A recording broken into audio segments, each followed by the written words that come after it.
The billionaire's assistant screamed his name across the ballroom, and Nathan Brooks didn't even turn around. Every camera in the room swung toward him.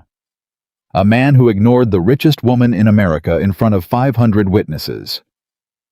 Nobody knew that 30 seconds later, Victoria Sterling would ask him a question that would end her marriage to power and start the only real relationship of her life.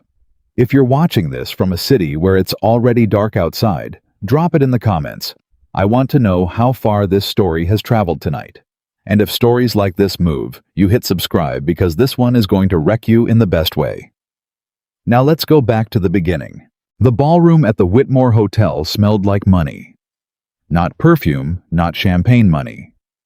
The specific scent of a $1,000 candle burning next to fresh-cut orchids flown in from somewhere that didn't matter because nobody in that room had ever asked where flowers came from. Victoria Sterling stood near the center of it in a black dress that cost more than most people's cars, and she was drowning. Not literally. Nobody drowns in a room full of people who want to shake your hand. But that's exactly what it felt like. Hands everywhere reaching for her like she was a rope thrown into water, except she was the one who needed saving, and nobody seemed to notice. Victoria. You look radiant. A senator's wife air-kissing both cheeks without touching skin. Ms. Sterling, if I could just get 30 seconds of your time regarding the Peterson account. A man in a tuxedo, 2 sizes too tight, sweating through his cufflinks. Victoria darling, we simply must discuss the gala committee for next spring. A woman whose name Victoria couldn't remember, though she'd apparently known her for 11 years. Victoria smiled. She always smiled. It was a muscle she'd trained so well, it no longer felt like a lie, even though it was. She nodded. She promised callbacks she'd never make. She let her hand be squeezed by men who wanted contracts, and women who wanted invitations. And the whole time, some small, tired part of her stood outside her own body and watched the performance with a kind of exhausted contempt. 41 years old.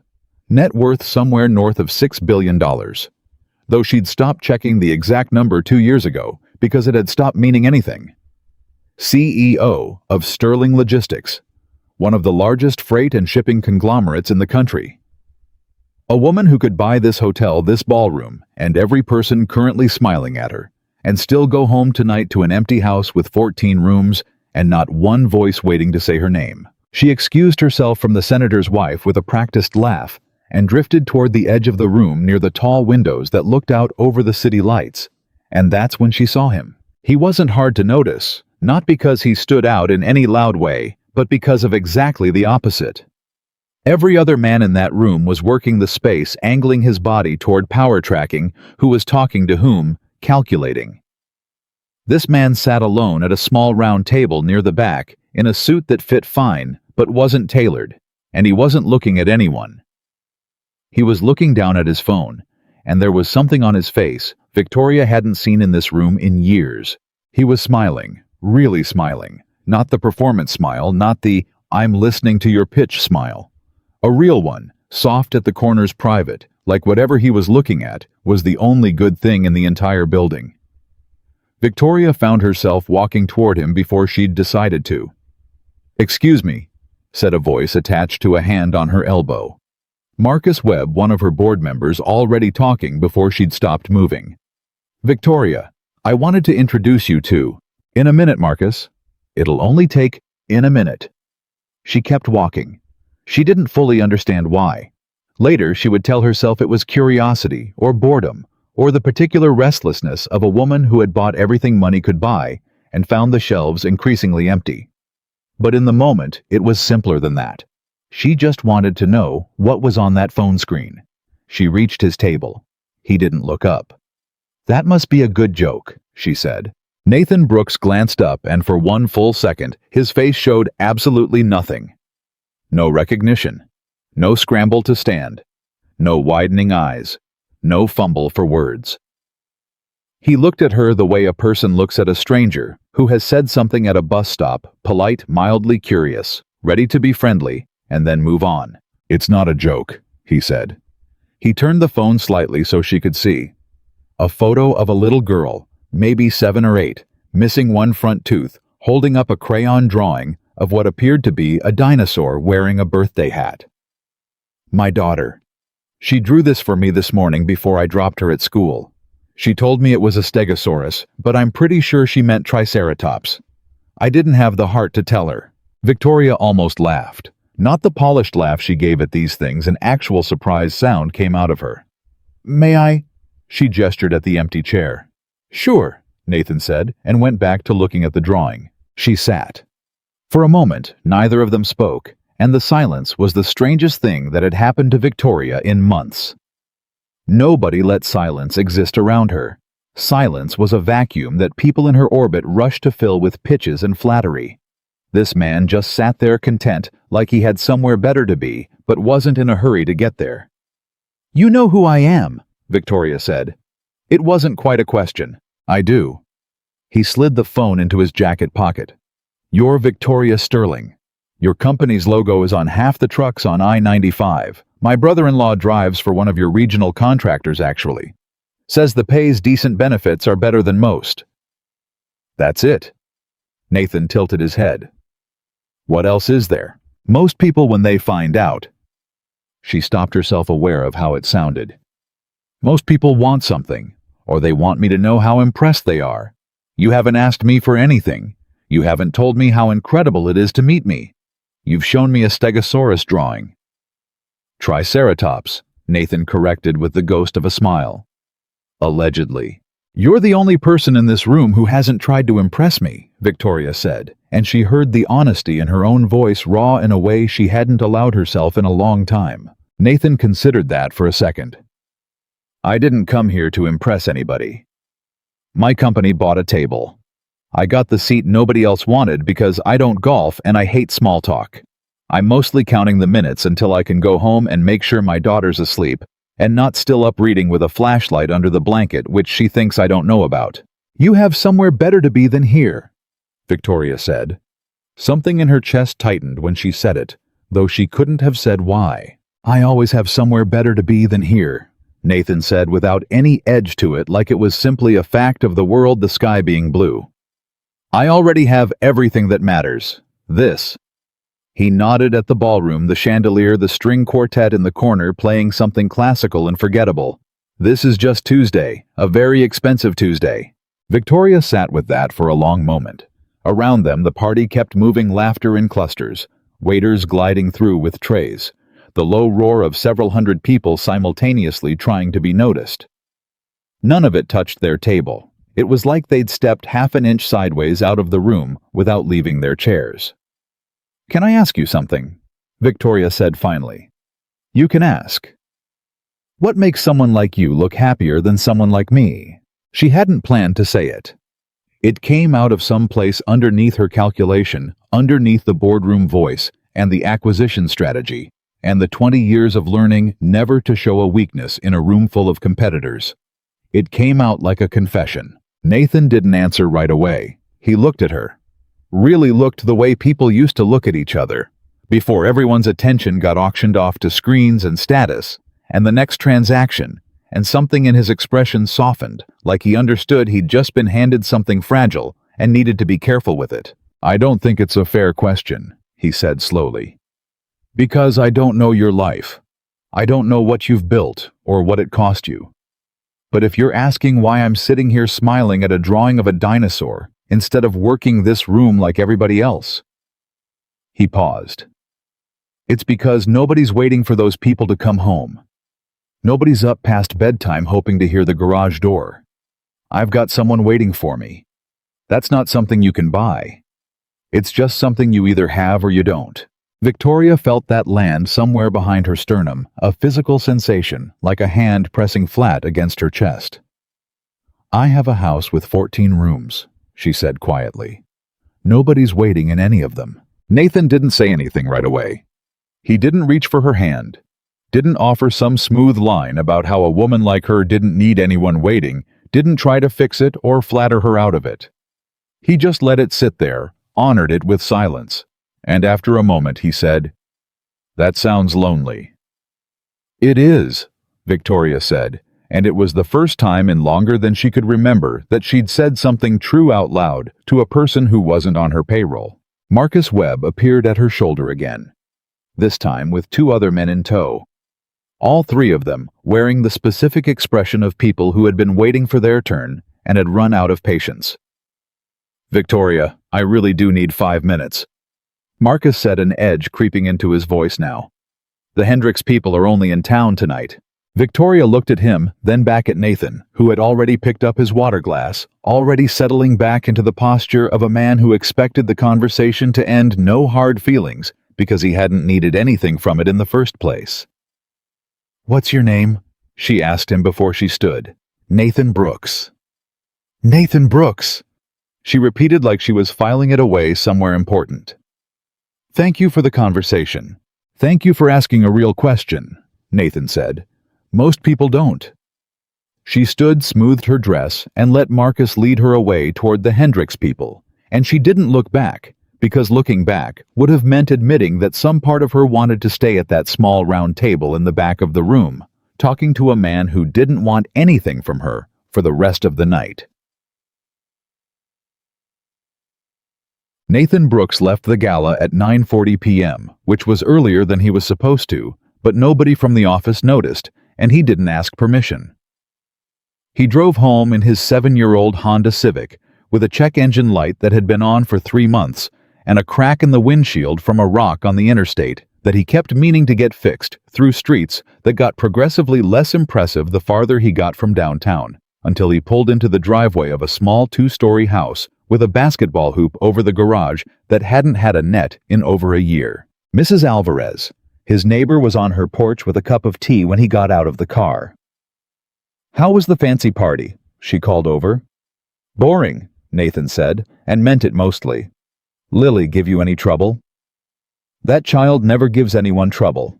She had 1.5 glasses of milk and told me a very long story about a girl at school named Madison, who apparently cannot be trusted." Nathan smiled. "Yeah, Madison's had a rough month according to Lily's reporting." He paid Mrs. Alvarez for the sitting. She waved him off twice before finally taking the money, the same ritual they went through every time, and let himself into the quiet house. The living room was the same as it always was, a couch with a blanket permanently draped over the back, a bookshelf crowded with more of Lily's chapter books than his own, a photo on the side table of a woman with dark hair and a wide laugh, next to a much smaller Lily, maybe 4 years old at the time, both of them squinting into the sun. He looked at that photo every night. He didn't need to. He had it memorized down to the exact tilt of her head, the exact place the light caught her hair. But he looked anyway, the way you touch a bruise to make sure it still hurts, to make sure you haven't gone numb to the thing that matters most. "Hey, Kate," he said quietly, the way he always did. "You wouldn't believe the party I just got dragged to." He climbed the stairs and opened Lily's door an inch. She was asleep or close to it, one arm flung over the edge of the bed, a book splayed open on the pillow beside her, not hidden under the blanket tonight, which meant she must have actually meant to go to sleep, and lost the battle with her own eyelids partway through. He moved the book to the nightstand, careful not to lose her page, and pulled the blanket up over her shoulder. "Daddy?" Her voice was thick with almost sleep. "Hey, Bug, go back to sleep." "Did you have fun at the party?" Nathan sat on the edge of her bed. "I met someone interesting." "Who?" "A lady. She asked me a hard question." Lily's eyes opened halfway, curious despite the hour. "What question?" "She asked me why I looked happy." Lily considered this with the total seriousness only an 8-year-old can bring to a nonsensical question. "That's a weird question. You're happy because it's Tuesday and Tuesdays are pizza night, and also because I'm here." Nathan laughed quiet so it wouldn't wake her further. "Yeah, that's pretty much what I told her." "Is she nice?" He thought about it, the black dress, the tired eyes underneath the practiced smile, the honesty that had cracked through when she said, "Nobody's waiting in any of them." "I think she's lonely," he said. "I think she's the loneliest person I've ever met, and she doesn't know how to fix it." "That's sad," Lily said, already drifting again. "Yeah, Bug, it is." He sat there another minute after her breathing evened out, then went downstairs, poured himself 2 fingers of the whiskey he kept for nights like this. Not many nights, just the ones where the weight of doing everything alone pressed a little harder than usual, and sat on the couch in the dark, thinking about a woman he'd probably never see again. He didn't think much would come of it. Rich people met interesting strangers at parties all the time.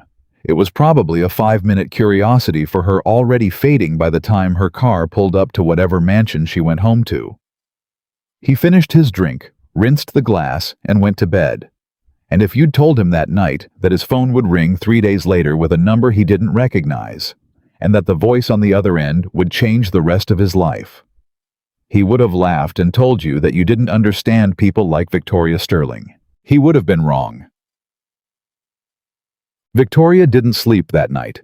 She sat in her home office at 1 a.m., the kind of hour where the whole house feels like it's holding its breath, staring at her phone with Nathan's name typed into a contact field she'd created after getting his number from the event planner, who'd gotten it from the insurance company's HR department, who'd been more than a little confused about why Victoria Sterling's office was requesting the contact information of a mid-level claims administrator. She didn't call. Calling felt like it would collapse something delicate, expose the whole thing as strange and inappropriate a billionaire tracking down a stranger's phone number after one conversation at a party. What would she even say? "Hi, this is Victoria. You don't know me well. You do know me. Everyone knows me. But you're the only one who didn't seem to care. And I've been thinking about what you said for 6 hours and I can't stop." She put the phone down, picked it up again, put it down. Her assistant Diane found her there at 7 the next morning, still in yesterday's clothes, staring at a blank document on her laptop that was supposed to be notes for the Hendricks negotiation. "You didn't sleep," Diane said, not really a question. She'd worked for Victoria for 11 years. She knew the signs. "I'm fine. You have the board call at 9. The one where Richard's going to push the layoffs in the Ohio distribution centers again." Victoria rubbed her eyes. "I know. Can I ask what's going on?" "You've had that look since the gala," Victoria almost told her. Almost. But some part of her wasn't ready to say it out loud yet, wasn't ready to hear how it would sound. "I met a man who doesn't want anything from me, and I can't stop thinking about it, because saying it out loud would make it real, and if it was real, she'd have to decide what to do about it. And Victoria Sterling had spent 20 years being decisive about everything except her own heart. "I'm fine," she said again.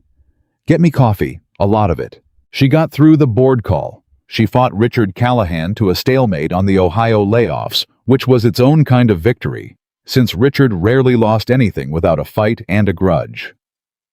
She sat through 4 more meetings, signed off on a shipping contract renewal, reviewed quarterly projections that all pointed in directions that used to excite her and now just felt like numbers on a screen. At 6:15 p.m., alone in her office, everyone else gone home, she picked up her phone and called Nathan Brooks before she could talk herself out of it again. It rang twice. "Hello?" His voice cautious, the voice of a man who didn't recognize the number and was bracing for a telemarketer. "Nathan, it's Victoria Sterling."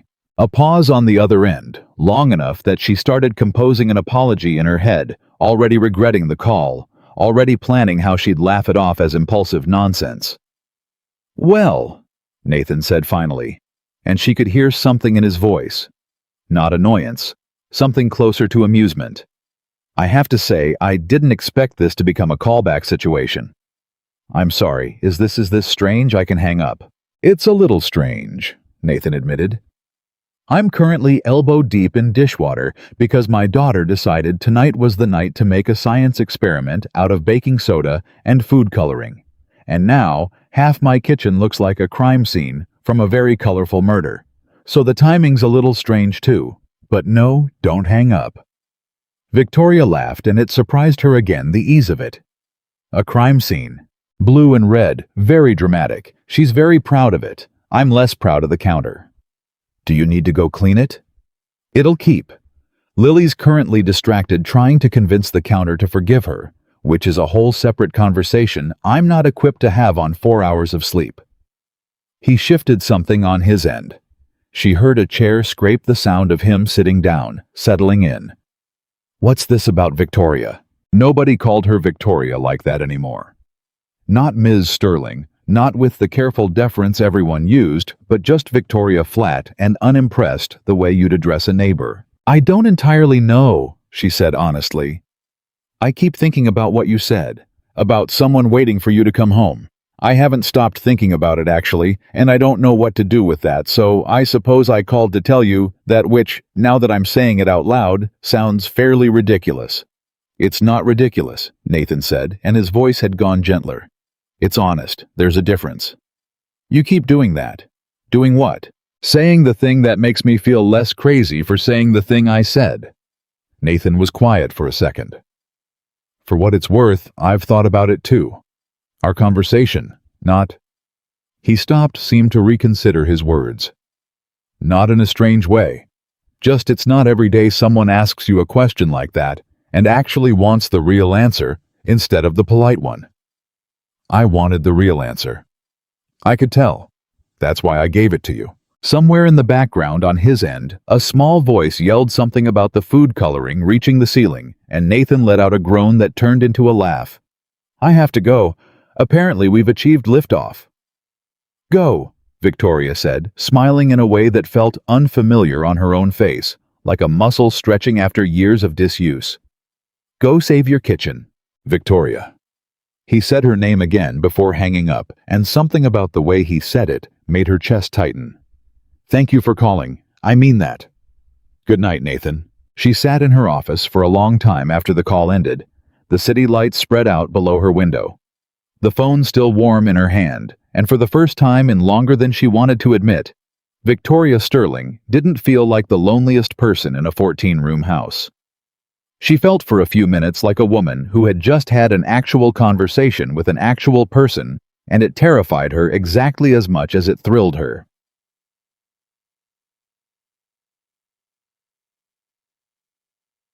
The calls became a habit neither of them named out loud. Not every night Nathan's life didn't allow for that kind of consistency, not with Lily's homework and swim practice, and the particular chaos of raising a child alone, and Victoria's calendar was a battlefield of board meetings and international calls and crises that required her personal attention at every hour. But 2 or 3 times a week, usually after Lily was in bed, usually after Victoria had finished the last of her evening obligations, the phone would ring and they would talk. They talked about nothing important mostly. That was what struck Victoria most, how much of it was nothing. Nathan told her about Lily's ongoing feud with a girl named Madison over the swing set at recess, a diplomatic crisis he treated with the gravity of a UN summit, because Lily needed him to. He told her about his late wife Kate, in small pieces at first, how they'd met in college, how she'd made him laugh so hard once at a movie theater that they'd gotten kicked out, how the ovarian cancer had come fast, 18 months from diagnosis to the funeral, how he still sometimes reached for his phone to text her something funny before he remembered. Victoria told him things she hadn't told anyone. About her father who'd built Sterling Logistics from 3 trucks and a warehouse, and had taught her that weakness was the only unforgivable sin, that crying in front of employees was a resignation letter, that love was something you scheduled around, not something you built a life on. About her marriage in her 20s, brief and cold, and mostly transactional ending in a settlement, neither of them contested because neither of them had ever really wanted the other person, just the appearance of the thing. About the particular loneliness of being surrounded by people every single day, and never once, not for 1 single hour, feeling truly seen. "Nobody's ever asked me what I actually want," she told him one night nearly 11 weeks after the gala, curled into the corner of her enormous empty couch with the television off and just her voice and his voice filling the silence. "Everyone assumes they know. More money, more power, a bigger legacy. Nobody's ever just asked." "What do you actually want?" Nathan asked. Victoria was quiet for a long moment. "I want someone to notice if I don't come home. I'd notice," Nathan said so simply, so without hesitation, that it knocked something loose in her chest. "You would—" "Victoria, you call me 3 times a week now. If you stopped, I'd notice by Wednesday." She laughed, but it came out wet, and she realized with some embarrassment that she was crying quietly in her dark living room over a sentence a man had said to her on the phone. "Are you crying?" Nathan asked, gentle, no judgment in it. "A little." "Good ones or bad ones?" "I don't know," she admitted. "I don't think I've cried in front of anyone, or well near anyone, in probably 10 years. I didn't know I still could." "You can," Nathan said. "Turns out, it's like riding a bike." She laughed again, for real this time, through the tears, and something about that laughing and crying in the same breath being fully messily human on the phone, with a man who didn't want a single thing from her, felt like the first real thing she'd experienced in a decade. They didn't call it anything those weeks. Not a relationship, not a courtship. Victoria was too aware of the 17 ways it could go wrong. Too aware of the tabloid appetite that would descend on anything resembling a story involving her name.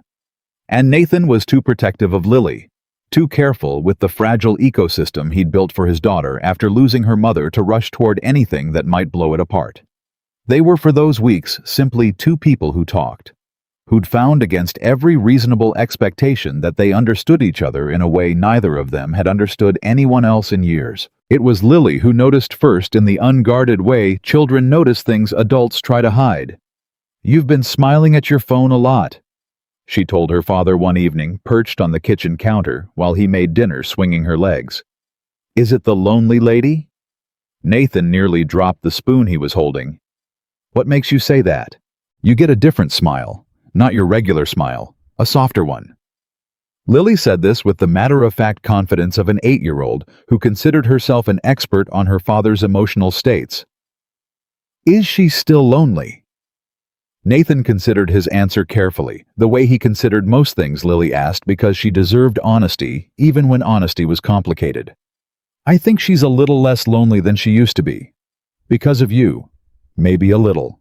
"Is that why you smile at your phone?" "Maybe a little of that too," Nathan admitted. Lily nodded, satisfied, like she'd confirmed a hypothesis. "Can I meet her sometime?" The question sat at the kitchen like a held breath. It was the first time either of them, Nathan or Lily, had spoken the possibility of Victoria stepping fully into their world, not as a voice on the phone, but as a person at their kitchen table, and Nathan felt the full weight of what that would mean. Lily had already lost one parent. Every person he let close to her was a risk he calculated with the precision of a man diffusing something that could not be allowed to detonate. "Maybe someday," he said carefully. "Let's see how things go." Lily accepted this with the easy patience of a child who trusted her father's judgment completely, and went back to swinging her legs and asking if dinner was almost ready, and Nathan stood at the stove thinking that "someday" had just become a much heavier word than it used to be. Victoria's world, meanwhile, was quietly beginning to notice too. Diane clocked it first, the way Victoria's evening calendar had started clearing earlier, the way she'd started leaving the office by 7 instead of 9. The particular lightness that had crept into her voice on certain nights when Diane happened to still be in the outer office and heard Victoria laughing, actually laughing behind her closed door. "You're seeing someone," Diane said one morning, setting down the coffee with the confidence of a woman who'd earned the right to pry. "I'm not seeing anyone," Victoria said too quickly.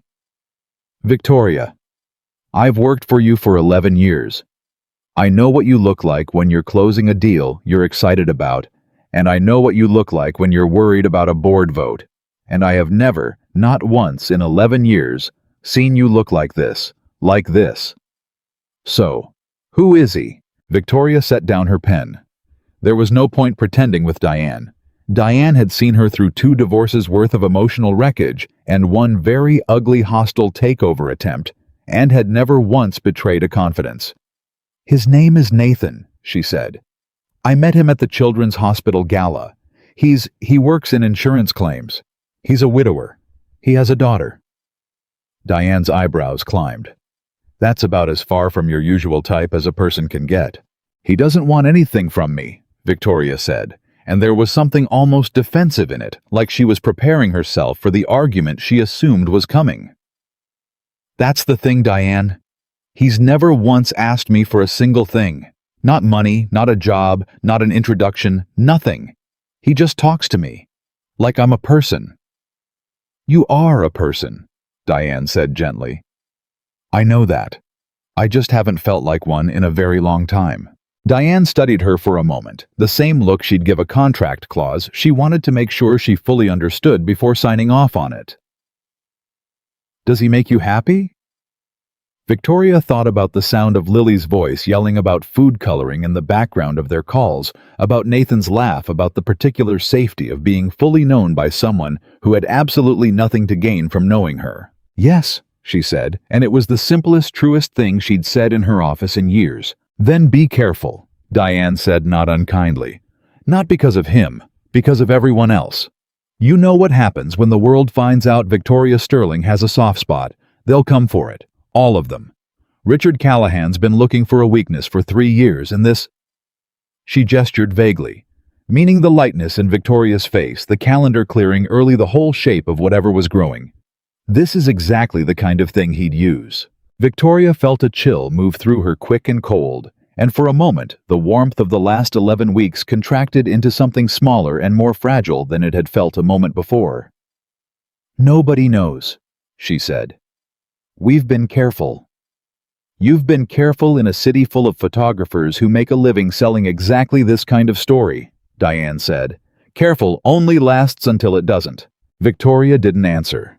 She looked out the window at the skyline, the same skyline she'd looked at 1,000 times, and thought about Nathan sitting at his kitchen table with dish soap on his hands and his daughter's chaos filling the background of his voice, and she thought with a certainty that surprised her that whatever came next, whatever it cost her, she wasn't ready to give that up. Not yet. Maybe not ever. She didn't know sitting there that Diane's warning would prove prophetic within the month. She didn't know that a photographer with a long lens and a freelance tip about the reclusive Sterling heiress spending suspicious late nights outside a modest house in the suburbs was already parked half a block from Nathan's driveway, waiting for exactly the kind of photograph that would end the quiet, careful world they'd built in 11 weeks of phone calls and stolen honesty. She only knew that for the first time since she could remember, she had something worth protecting that had nothing to do with a balance sheet, and the thought of losing it frightened her more than any hostile takeover, any board vote, any crisis her company had ever handed her. That night, she called Nathan as usual, and he answered on the second ring, his voice warm, unguarded, glad to hear from her, and for one more evening, the world outside their conversation didn't exist at all. 12 weeks after the gala, Victoria Sterling found herself doing something she hadn't done in over a decade. She canceled a meeting for no reason except that she didn't want to go. It was a Tuesday. Richard Callahan had scheduled an informal lunch to discuss restructuring opportunities in the Midwest Division, which Victoria had learned over the years was corporate language for cutting jobs and calling it efficiency. She sat at her desk at 11:40, staring at the meeting invite, and instead of walking to the elevator, she picked up her phone and texted Diane reschedule Callahan. Tell him something came up. Something had come up. Lily had a piano recital that afternoon, and Nathan had mentioned it 3 days earlier, almost in passing. The way he mentioned most things about his daughter. Not as an invitation, exactly, just as a fact of his life that he was sharing with her, because that was what they did. Now they shared facts of their lives with each other. She's been practicing the same 8 bars of Fur Elise for 2 weeks, he'd told her on the phone. I've heard it so many times I dream about it. Not even the good dream kind. The kind where you're trapped in an elevator, and it's the elevator music. When is it? Tuesday, 3 o'clock. Nothing fancy, just the school gymnasium and a bunch of parents pretending the sound system doesn't make everything sound like it's being played underwater. Victoria hadn't said anything else about it in the moment, but she'd written it down, actually written it down 3 o'clock Tuesday. On a sticky note she pressed to the corner of her monitor, something she hadn't done since her assistant days decades ago, when she used to write down things that mattered because she was afraid of forgetting them. She arrived at the elementary school gymnasium at 2:50, alone in a blazer and jeans, instead of anything that would draw eyes. Her hair pulled back. Sunglasses she took off the moment she stepped inside, because wearing them indoors would have drawn more attention than not wearing them at all. She found a seat in the back row of folding chairs between a grandmother with a video camera the size of a toaster and a father who was clearly checking his work email under the guise of watching the program. Nathan spotted her almost immediately. She watched something move across his face, surprise first, and then something warmer that he tried not very successfully to keep off his features. He didn't come over. Not right away. He gave her a small nod, the kind you'd give an acquaintance careful, and she understood why there were other parents here, people who might recognize her, people whose curiosity could turn into a phone call to a reporter faster than either of them wanted to think about. But when Lily walked up to the small electric keyboard set up at the front of the gym hair in two crooked braids that had clearly been done by a father who tried very hard, Nathan turned in his seat and found Victoria's eyes across the room, and the look on his face said everything his silence couldn't. "You came," Victoria mouthed back without sound. "Of course I came." Lily played for Elise. She missed a note in the fourth measure recovered, missed another one, 2 bars later, and finished with a flourish that was more confidence than accuracy. And the gymnasium erupted in the specific, over-enthusiastic applause reserved for children's recitals. The kind of applause that makes up in volume what the performance may have lacked in polish. Victoria found herself clapping harder than anyone around her, something swelling in her chest that she didn't have an easy name for. After the program ended, parents mingled near the refreshment table, a folding table with a plastic tablecloth and a sheet cake that said, "Great job." Musicians in blue icing, and Victoria hung back near the door, unsure whether approaching Nathan and Lily together in public was a line either of them was ready to cross. Nathan made the decision for her. He crossed the gym with Lily's hand in his, weaving between clusters of parents, and stopped in front of Victoria with an expression that was equal parts nervous and hopeful. "Lily," he said, crouching slightly to her height. "This is my friend Victoria. She came to hear you play."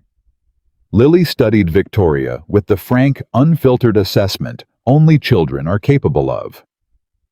"Are you the lonely lady?" Victoria's breath caught. She glanced at Nathan, who had gone slightly pink, clearly not having anticipated his daughter would lead with that particular piece of information. "Lily," he started. "It's all right," Victoria said, crouching down to Lily's level the way she hadn't crouched down to talk to anyone in years, some old muscle memory surfacing from a childhood she rarely let herself think about. "I used to be a little lonely, yes. Your dad's been very good company, though. He talks about you all the time. Good things. Only good things. He told me about your dinosaur drawing. He says it was a triceratops, but he wasn't totally sure." Lily's face lit up with the particular delight of a child whose art has been discussed by an adult stranger with apparent seriousness. "It was a triceratops. Daddy just doesn't know his dinosaurs." "I stand corrected," Nathan said, straightening up, and the look he gave Victoria over his daughter's head was so full of something unguarded and grateful that Victoria had to look away for a second, back down at Lily, just to keep her composure. "You played beautifully," Victoria told her. "I clapped the loudest. Ask anyone." "You did," Nathan confirmed. "I heard you. You clap like you're trying to put out a fire." Victoria laughed, and Lily laughed too, mostly because the adults were laughing, and for one unguarded minute, in a school gymnasium that smelled like sheet cake and floor wax, the three of them stood together like something that made sense, like a shape that had been missing a piece and had, just without anyone quite planning it, found it. It didn't last, of course. Nothing that good ever lasts uninterrupted. A woman Victoria didn't recognize another parent presumably holding a phone, slightly too casually angled, slightly too deliberately, walked past them near the refreshment table, and Victoria caught the flash of a camera app open on the screen, aimed, she was fairly sure, in their direction. She didn't say anything. She didn't want to alarm Nathan, not there, not in front of Lily, not after a moment that good.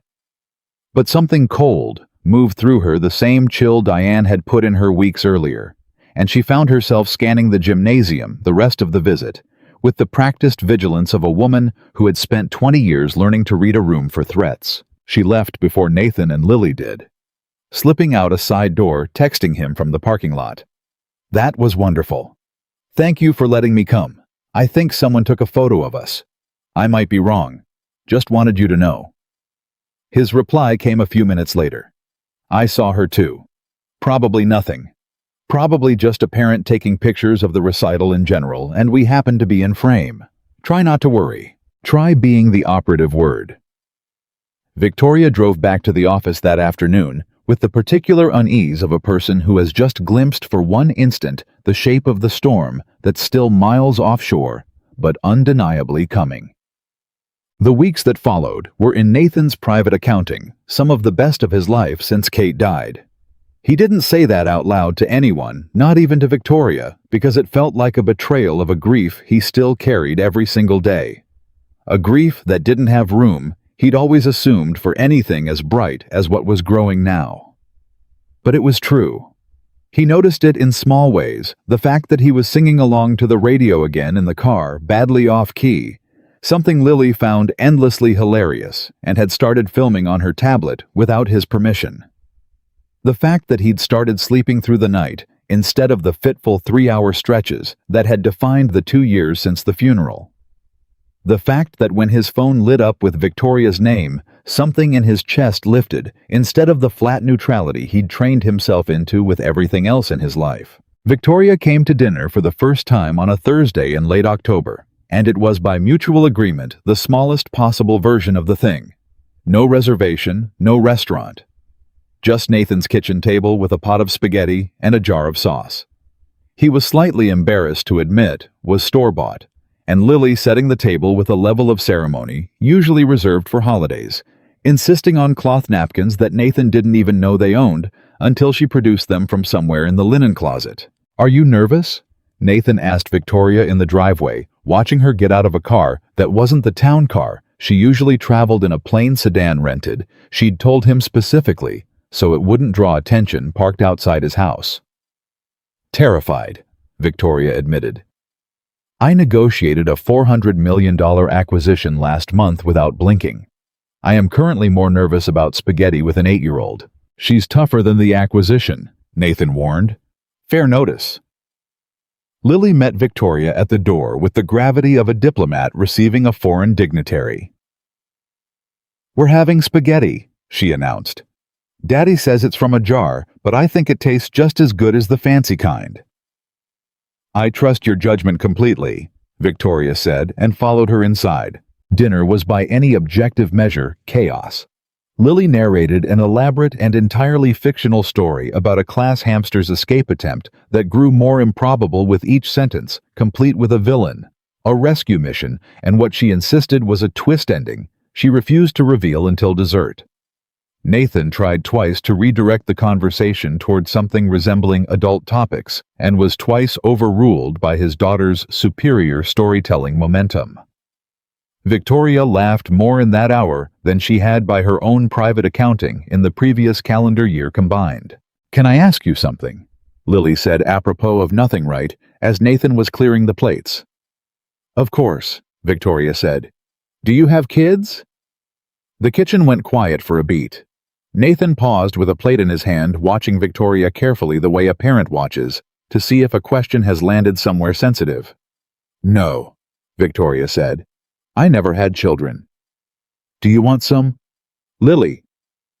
Nathan said a gentle warning. "It's okay." Victoria said again, and she meant it. She looked at Lily at the wide-open curiosity in her face, utterly without malice, just an 8-year-old trying to understand the shape of a new person's life.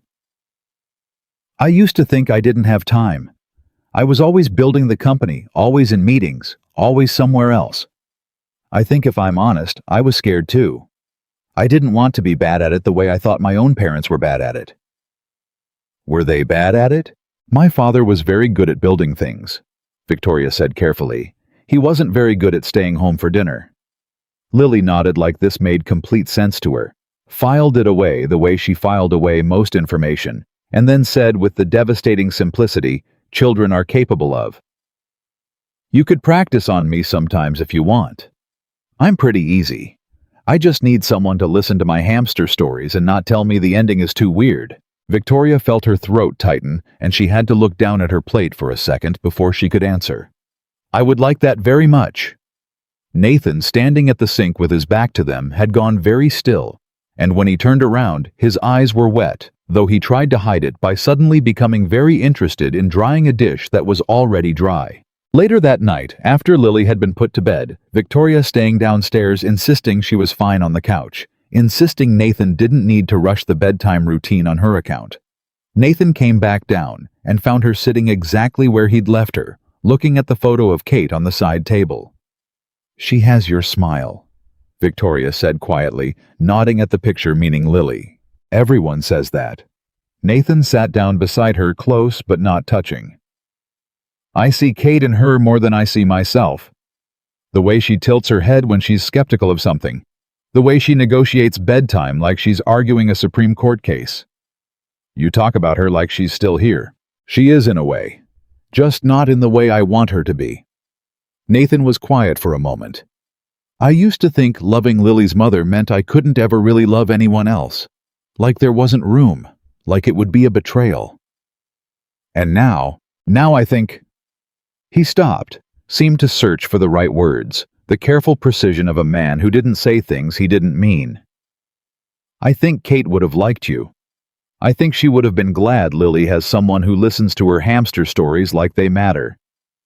I don't think love works like a pie where there's only so much to go around. I think it just grows to fit whoever's in the room." Victoria felt tears on her face before she quite registered she was crying. And this time, she didn't try to hide it or explain it away. Nathan reached over slowly, giving her every opportunity to pull back, and wiped one tear away with his thumb.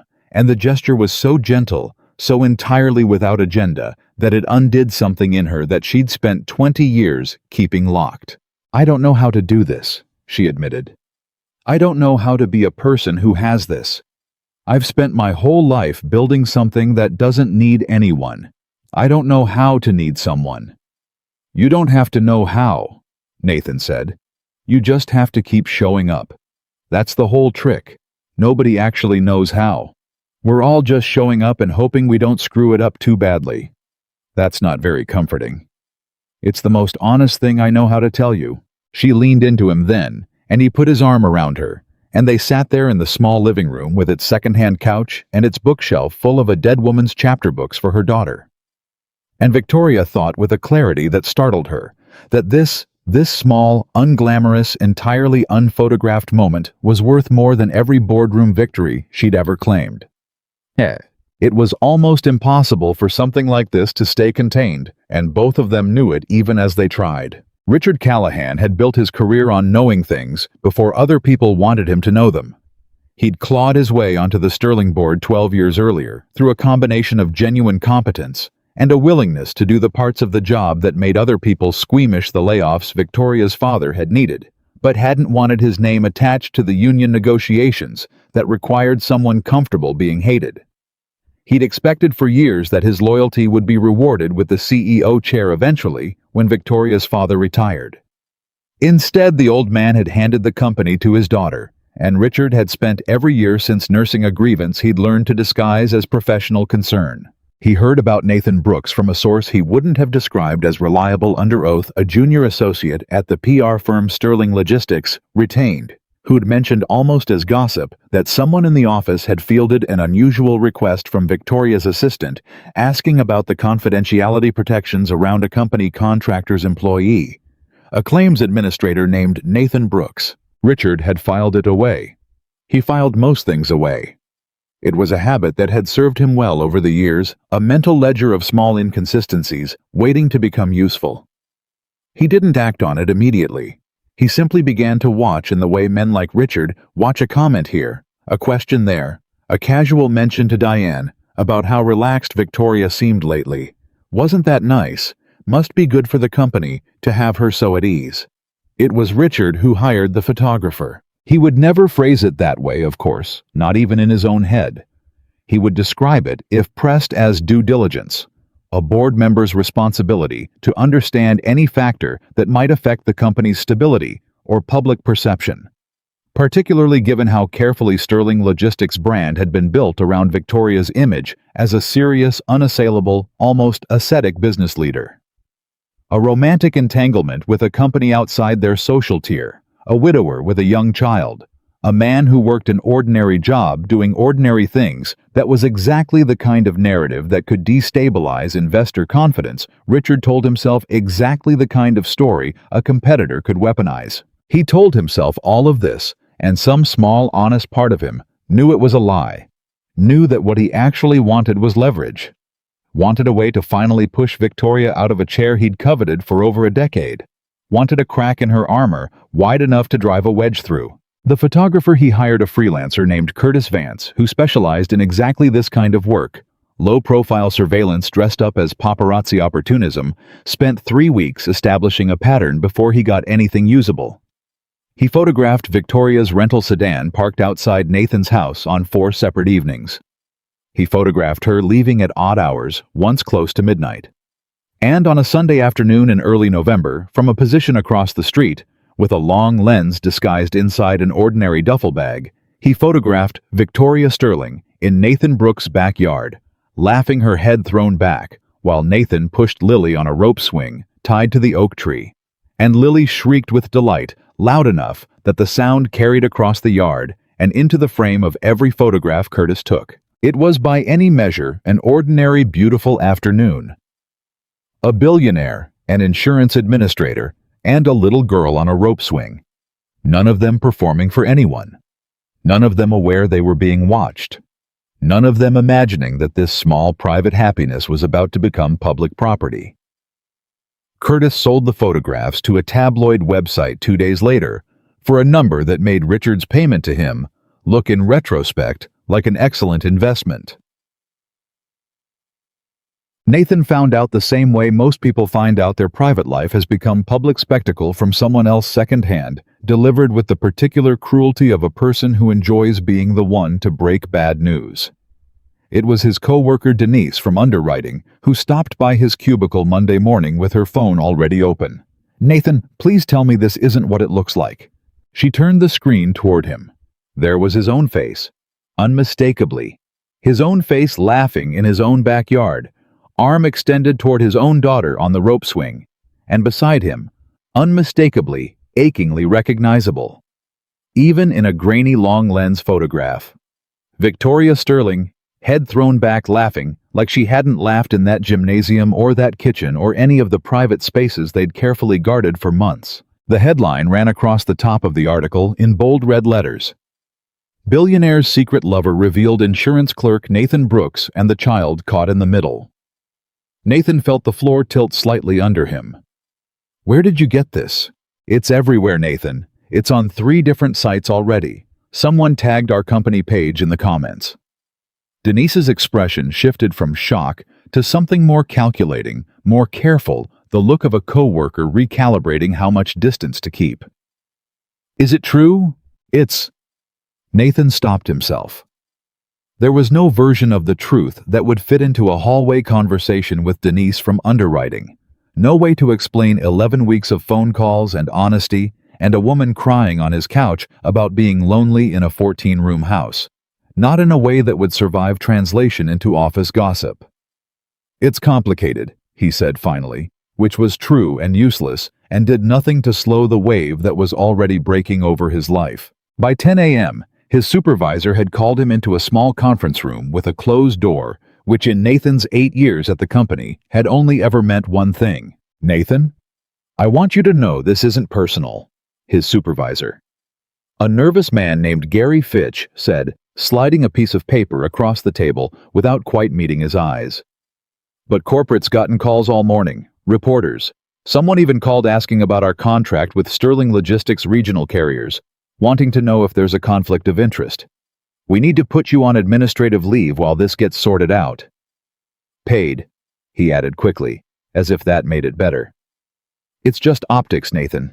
You understand." Nathan understood. He understood with a clarity that made his hands go cold. This was what Victoria had been trying to protect him from without ever quite saying it outright, the machinery that existed to consume any story with her name attached to it. And now that machinery had found him, and it wasn't going to stop at him. He called Lily's school before lunch, some instinct telling him to check, and the school secretary confirmed what he'd feared before he'd even fully articulated the fear to himself. 2 parents had already called that morning, asking whether it was appropriate for Lily to remain in her current class, whether the school had policies about this kind of media attention language so bureaucratic and cold that Nathan wanted to put his fist through something. He picked Lily up early, telling the front office it was a doctor's appointment, and drove home with his daughter chattering in the back seat about a spelling test, entirely unaware that her small, careful world had just been cracked open by adults she'd never met for reasons she wouldn't understand for years. That night, after Lily was asleep, though sleep for Nathan felt like an impossibly distant country he called Victoria, she picked up on the first ring. "Nathan, I am so sorry. I've seen it. I've had my lawyers on the phone all day trying to get it taken down, but it's everywhere now. I got put on leave." Nathan said, his voice flatter than he intended, exhaustion flattening everything. "Paid leave. For optics." "Nathan, 2 parents already called Lily's school today. About her. About whether she should be in her class." His voice cracked slightly, and he hated that it did. Hated that even now, in the middle of this part of him, was still performing strength, because that's what fathers did. That's what he'd trained himself to do since Kate died. "She's 8, Victoria. She didn't do anything. She just wanted someone to listen to her hamster stories." "I know." Victoria's voice was thick. "I know, and I am so sorry, and I don't know how to fix this." "Maybe it can't be fixed," Nathan said, and the words felt like stones in his mouth, heavy and wrong even as he said them. "Maybe this was always going to happen. I told myself it wouldn't. I told myself we could keep it small, keep it ours. But people like you don't get to have small things. Everything about your life is public property, Victoria, and I think I forgot that, or I let myself forget it because I wanted—" He stopped, pressed his palm against his eyes. "I wanted this to be real. I wanted it to just be us. But it was never going to just be us, was it?" "Don't," Victoria said, and there was something fierce in it now, cutting through the guilt. "Don't do that. Don't tell yourself this was inevitable like it's some kind of law of physics. This isn't inevitable, Nathan. This is cruelty. Someone did this on purpose. Someone hired a photographer and sold pictures of us to a tabloid because it was profitable, or because it served someone's agenda, and that is not the same thing as fate. That is a choice someone made, and I intend to find out who made it. That doesn't fix what's happening to Lily right now." "I know." Her voice broke slightly. "I know it doesn't. I would give anything to undo the part of this that's touching her. She's a child. She never asked for any of this, and if there was a way to take that back to make it so none of this ever reached her, I would do it in a heartbeat, whatever it cost me." Nathan sat with that for a long moment. The anger and the exhaustion and the fear all tangled together in his chest, and underneath all of it, still stubbornly, the thing that hadn't changed. He still believed her. Every word of it. "If leaving me protects your company," he said quietly, and it cost him something enormous to say it, more than he'd expected, "do it. Lily and I survived before we met you. We'll survive after." The silence on the other end of the line stretched long enough that Nathan wondered if the call had dropped. "Nathan Brooks," Victoria said finally. Her voice low and absolutely steady, all the tears gone out of it, replaced by something that sounded to Nathan's ear almost like her boardroom voice, the voice she must have used to face down 20 years of men who underestimated her. "I did not spend 41 years building a life I was ashamed of, just so I could abandon the first true thing that ever happened to me the moment it became inconvenient. I am not leaving you. And I am absolutely not leaving that little girl who asked me to practice being a parent on her hamster stories." "Victoria, I need you to hear me," she said. "Whoever did this wanted exactly what you just offered me. They wanted me to cut you loose to protect the company, to protect my reputation, because that's what people like me are supposed to do. That's the rational, defensible business decision. I am telling you now, and I will keep telling you as many times as you need to hear it, I am not doing that. You and Lily are not a liability I'm managing. You are the only real thing I have. I would rather lose the company than lose you." Nathan closed his eyes, and for the first time since Denise had shown him that phone screen that morning, something in his chest loosened just slightly, just enough to breathe. "They're not going to make this easy," he said. "No," Victoria agreed. "They're not. But I didn't build a logistics empire out of 3 trucks and a warehouse by backing down from hard things. Let them try." There was steel in her voice now, the kind Nathan hadn't heard from her before. Not in 11 weeks of late-night phone calls about loneliness and lost spouses, and a shared ache for something more honest than the lives they'd been living. This was Victoria Sterling, the businesswoman. Victoria Sterling, who had fought off hostile takeovers and outmaneuvered men twice her age, in boardrooms designed to make women like her fail. And hearing that steel now aimed in defense of him and his daughter did something to Nathan that he wouldn't fully understand. Until much later it made him trust her more completely than he had ever trusted anyone since Kate. "I have a board meeting in 3 days, Victoria continued. "Richard Callahan is going to use this. I don't know exactly how yet, but I know him, and I know he's been waiting years for something like this to hand him. I need you to know that whatever happens in that room, whatever gets said about you, about Lily, about us, none of it is going to change what I just told you." "I believe you," Nathan said, and found somewhat to his own surprise that he meant it completely. "Get some sleep," Victoria said softly, the fire banking back down into something gentler. "Kiss Lily for me in the morning. Tell her the lonely lady says her hamster stories are the best part of my week." "I will." "Nathan." "Yeah. I meant what I said. All of it." "I know," he said. "That's what scares me most. I know you did." He hung up the phone and sat in the dark living room for a long time, looking at the photo of Kate on the side table, and for the first time since the article broke that morning, he let himself cry, not from fear, not entirely, but from something more complicated, something that felt almost like relief. The strange, disorienting relief of discovering that the person you'd let yourself love wasn't going to run at the first sign of real cost. Upstairs, Lily slept soundly, unaware that somewhere across the city in a house with 14 empty rooms, a woman who loved her father was already awake again, drafting notes for a fight she intended to win, because the alternative, losing the only 2 people who had ever made her feel like more than a name on a masthead, was not a version of the future she was willing to accept. The 3 days between Nathan's phone call and the board meeting felt to Victoria like living inside a slowly tightening fist. The story had metastasized overnight, the way these things always did, once the first outlet ran with it. By Tuesday morning, it wasn't just the tabloid site that had bought Curtis Vance's photographs. It was 3 more sites. Then a morning news segment that ran a 60-second package under the Chiron Billionaire's secret family.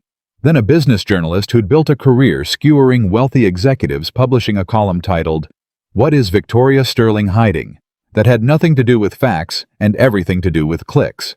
Diane appeared in Victoria's office at 7 a.m. with a printed stack of clippings an inch thick. Her face arranged in the careful neutrality she used when she had bad news, and wanted to deliver all of it before Victoria could interrupt. "It's not just the tabloids anymore," Diane said.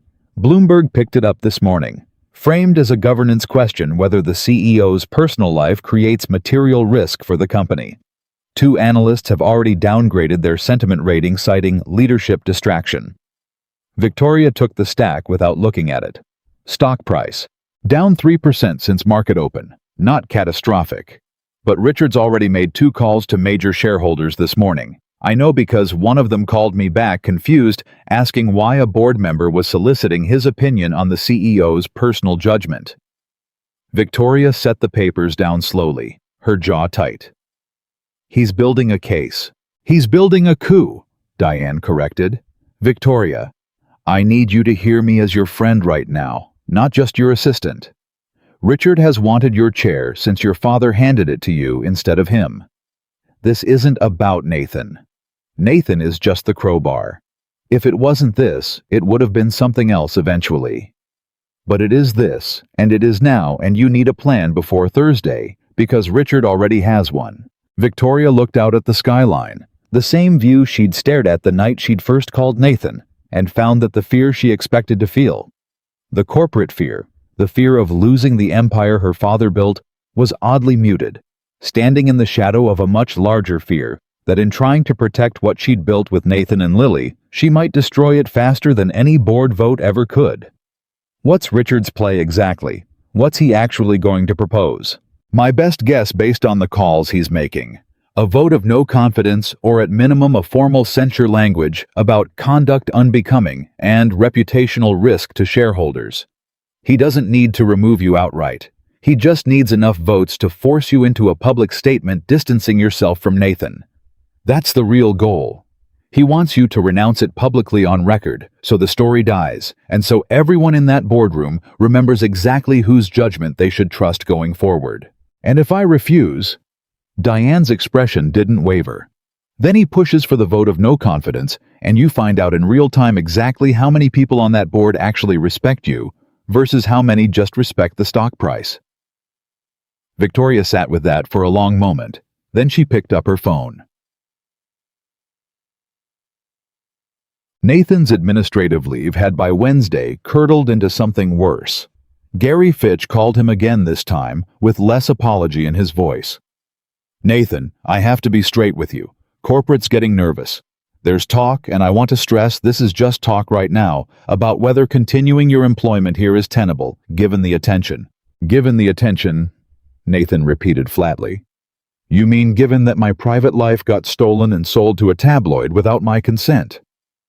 I know it's not fair, Gary said, and had the decency to sound like he meant it. But fair isn't really the operative concern for the people upstairs. I'm sorry, Nathan, I really am. You're one of the best people on this floor, but I don't make these calls. Nathan hung up and sat in his car in the school parking lot he'd taken to picking Lily up early every day, now unwilling to leave her exposed to the whispers that had already started among the other parents, and put his forehead against the steering wheel for a long moment, before he trusted himself to go inside and be the calm, steady father Lily needed him to be. That evening over dinner, Lily barely touched, she finally asked the question Nathan had been dreading. Why does Madison keep saying things about you and the lonely lady? Nathan set down his fork carefully. What kind of things bug? She said you're famous now. She said her mom said you're only friends with Victoria because she's rich and that you're trying to get her money. Lily's voice wobbled slightly more confused than upset, still trying to make sense of an accusation that didn't match anything she'd witnessed with her own eyes. That's not true, right? You like Victoria because she's nice, not because of money. Something in Nathan's chest cracked wide open, a pain sharper than anything the Leave or the reporters, camped intermittently at the end of his street, had managed to produce. It was one thing for the world to come after him. It was another thing entirely for it to reach into his 8-year-old's understanding of her own father and plant a seed of doubt about who he was. Lily, look at me. He waited until she did. I have never once in my life wanted Victoria's money, not $1 of it. I like Victoria because she listens to your hamster stories like they matter. I like her because she's kind and because she makes both of us laugh and because I think your mom would have liked her too. That's it. That's the whole reason. Anybody who tells you different doesn't know what they're talking about. Madison's mom seemed pretty sure. Madison's mom has never had dinner with us. She's never heard Victoria clap so hard at your recital, it sounded like she was trying to put out a fire. She's just repeating something she read on the internet, and the internet, Lily, is not always right, even when it sounds very confident. Lily nodded, slowly chewing on this. Is it going to stop people talking about us? Nathan wanted more than almost anything he'd wanted in years to promise her yes, to promise her this would blow over in a week, and life would go back to the small, manageable shape it had before that photograph existed. But he'd learned, since Kate died, never to promise Lily things he couldn't guarantee, because false comfort cost more than honest uncertainty in the long run. I don't know, he said instead. I hope so, but I know this. Whatever happens, whatever people say, you and me, we're going to be okay. We were okay before any of this, and we'll be okay no matter how it turns out. That part, I can promise. Lily seemed to find enough in that to settle at least for the moment, and went back to her dinner, and Nathan sat there thinking that somewhere out there, in whatever boardroom she occupied, Victoria was fighting a battle of her own, and he hoped with an intensity that surprised him that she was winning it. The board meeting convened at 9 a.m. Thursday in the glass-walled conference room on the 40th floor of Sterling Logistics headquarters. 12 directors seated around a table, long enough to seat twice that number. The city spread out silently below them, like something that didn't know its own indifference. Richard Callahan sat near the head of the table, 3 seats down from where Victoria always sat.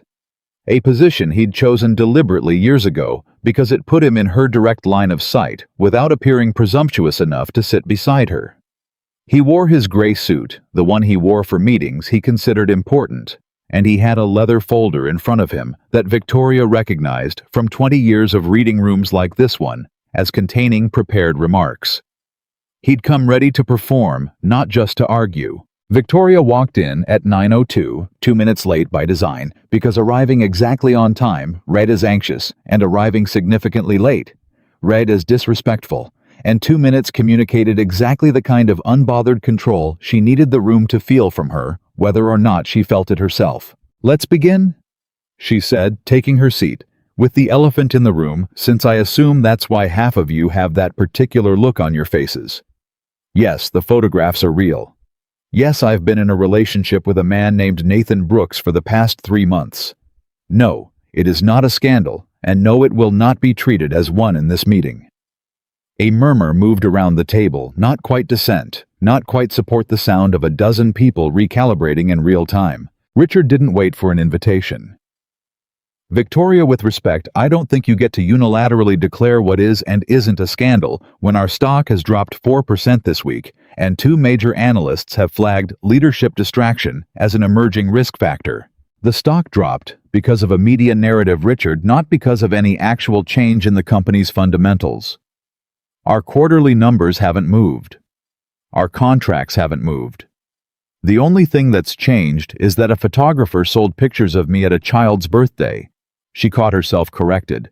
"At a private family gathering to a tabloid, and certain parties have chosen to amplify that story, rather than let it die a natural death."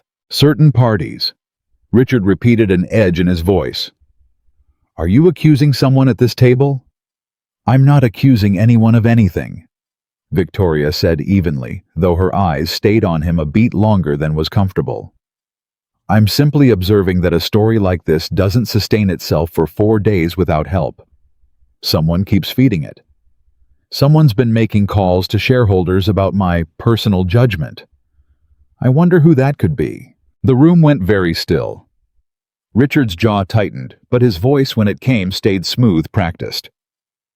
"I've made calls to shareholders because it's my fiduciary duty as a board member to gauge sentiment when a governance risk emerges. That's not a conspiracy, Victoria.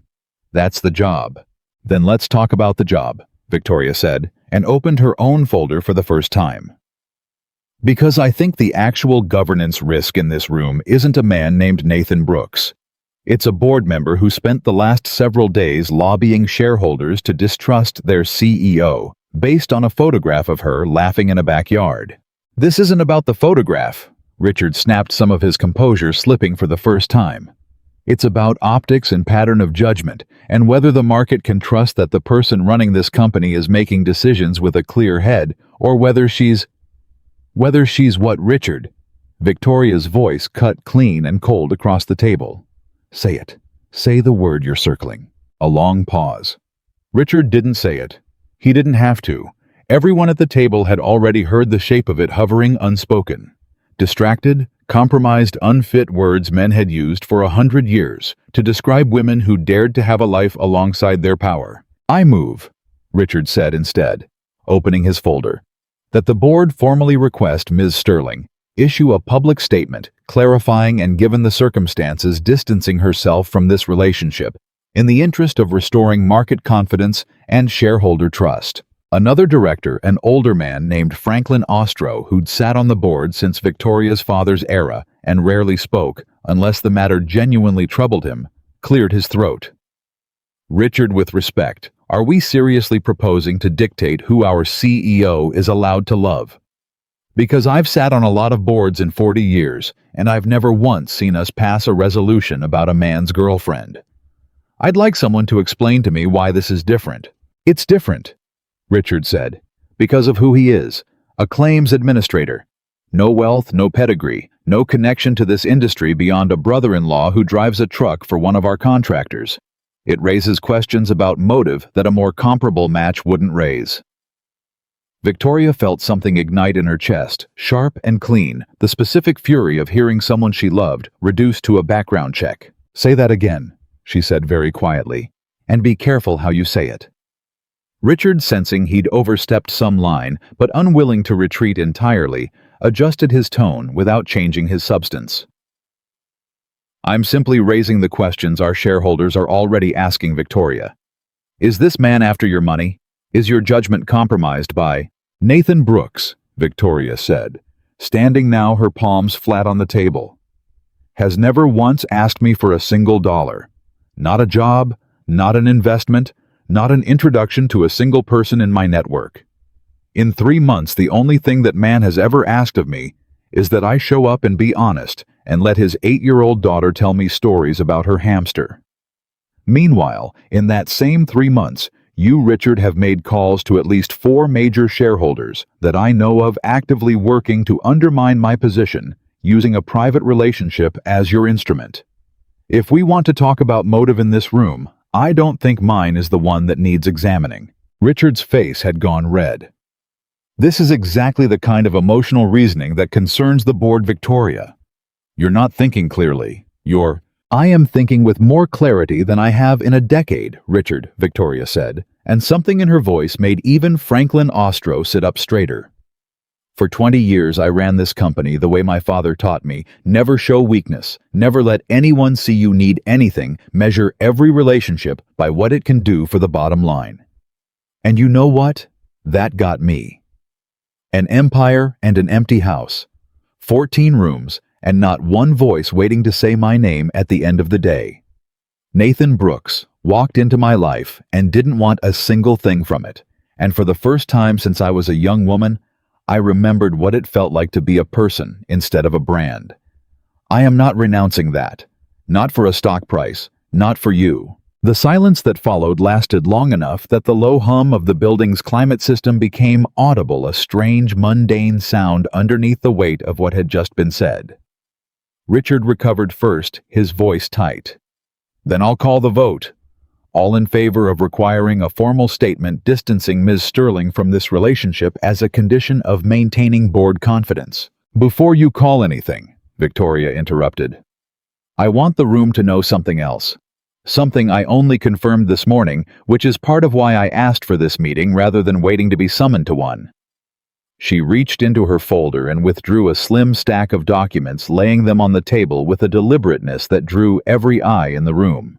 "These are wire transfer records," she said, "and an invoice from a private investigation and media relations firm called Ashcroft Consulting. The invoice is for targeted media placement and photographic acquisition services regarding, and I quote, the Sterling/Brooks matter. The wire transfer originated from a personal account. Richard's personal account." The room detonated into noise chairs, scraping voices overlapping Franklin Ostro's low disbelieving, "Good Lord," audible over the rest. Richard's face had drained from red to something closer to gray. Those are forged, that's completely fabricated, I have never—" "My legal team obtained them through entirely legitimate channels this morning. Richard, after a member of Ashcroft's staff, uncomfortable with what they'd been asked to facilitate, reached out to us directly. You hired a photographer. You had him surveil a private citizen and his 8-year-old daughter for 3 weeks. You paid to have the resulting photographs placed with a tabloid, and you have spent the 4 days since manufacturing a governance crisis out of the fallout, specifically so you could use it to force my hand in exactly the meeting we are currently having. That is not fiduciary diligence, Richard.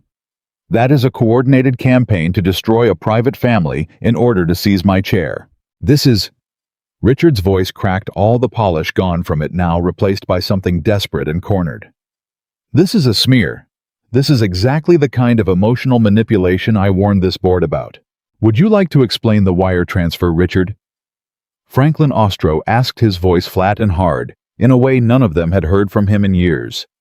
"Because I'd very much like to hear an innocent explanation for why a board member of this company personally financed surveillance of the CEO's private life. Richard opened his mouth. Nothing came out.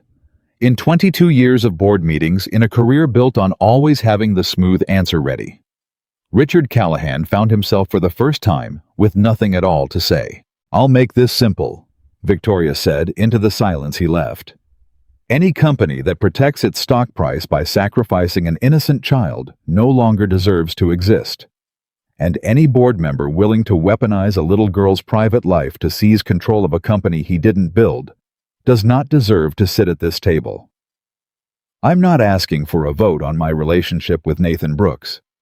I'm calling for a vote on Richard Callahan's continued position on this board, effective immediately pending full review of these financial records by outside counsel, and if warranted, referral to appropriate authorities. The vote, when it came, was not close. 9 votes in favor of Richard's immediate removal, 2 abstentions, and Richard himself staring at the table in front of him, unable to meet a single pair of eyes in the room. He stood, gathered his folder with hands that were visibly shaking, and paused at the door. "You've made a mistake, Victoria. This company was built by people who understood that sentiment doesn't run a business." "This company," Victoria said, "was built by my father, who taught me that weakness was unforgivable, and I spent 20 years believing him, and it cost me every relationship I ever had, until a man in a rented Honda Civic reminded me that being human isn't a weakness at all. It's the only thing worth building anything for. Goodbye, Richard." He left without another word, and the door closed behind him with a soft, anticlimactic click that somehow carried more weight than a slam would have. "Shibida," Victoria called Nathan from the elevator, still shaking slightly with adrenaline, her voice unsteady, in a way that alarmed him for the first 3 seconds, until she got the words out. "It's done. Richard's gone. The board voted him off this morning." "Victoria." Nathan sat down heavily on his own kitchen chair, the weight of 4 days of dread finally beginning to lift. "What happened?" She told him the wire transfer records, Richard's face going gray, Franklin Ostro's quiet fury, the vote that wasn't close. Nathan listened without interrupting, and when she finished, there was a long pause on the line, thick with everything neither of them had let themselves feel fully over the last 4 days. "You didn't have to do that," Nathan said finally, his voice rough. "You could have just distanced yourself, made the statement he wanted, kept the company clean and let this die down. Nobody would have blamed you." "I would have blamed myself," Victoria said simply. "For the rest of my life. Nathan, I have spent 2 decades protecting a company. I have never once, not until 3 months ago, had anything worth protecting the way I want to protect you and Lily. I wasn't going to let a man like Richard teach me at 41 years old that some things aren't worth defending." Nathan closed his eyes, feeling something enormous move through his chest, relief and gratitude, and underneath both of those, something that felt dangerously, wonderfully close to hope. "Lily asked me yesterday if this was going to stop. The reporters, the whispers at school. I told her I didn't know. Can I tell her now?" "Tell her," Victoria said, and he could hear the smile breaking through in her voice, even through the phone. "Tell her the lonely lady isn't lonely anymore, and neither is she going anywhere." That evening, Nathan sat Lily down at the kitchen table and told her in the careful, honest language he always used with her, that the hard part was over. That a bad man who had caused all the trouble had been caught and removed. That Victoria had stood up for both of them in front of a room full of powerful people, that they weren't going to have to be afraid of the phone ringing or the whispers at school anymore, not the way they had been. Lily listened with the particular seriousness she reserved for information that mattered, and when Nathan finished, she asked the question that more than anything the board vote had accomplished, told him everything he needed to know about what these 3 months had built. "Does this mean Victoria's basically part of our family now?" Nathan felt his throat tighten, thought of Kate's photograph on the side table. Thought of 11 weeks of phone calls and a woman crying in his living room about being unseen. Thought of a rope swing and a laugh thrown back toward a November sky that a stranger's camera had tried and failed to turn into something ugly. "Yeah, Bug," he said quietly. "I think that's exactly what it means." Lily nodded, satisfied, the way she nodded at most things that finally made sense to her, and went back to her homework, entirely unaware that somewhere across the city, in an office on the 40th floor, a woman who loved them both was standing at her window, watching the sun go down over a city that no longer felt quite so lonely, already thinking about the life she wanted to build, on the other side of everything that had almost taken it from her. Richard Callahan's removal from the board should have ended things cleanly. It didn't. Men who lose that publicly rarely go quietly, and Richard, stripped of his chair, but not yet stripped of his pride, spent the following week discovering exactly how much damage a wounded man with money and grudges could still do on his way out the door. The first sign came through Diane 3 days after the board meeting, in the form of a phone call she took with her office door closed, and emerged from looking paler than Victoria had seen her look in years. That was a reporter from the Journal, Diane said, setting her phone down carefully, like it might go off again if handled wrong.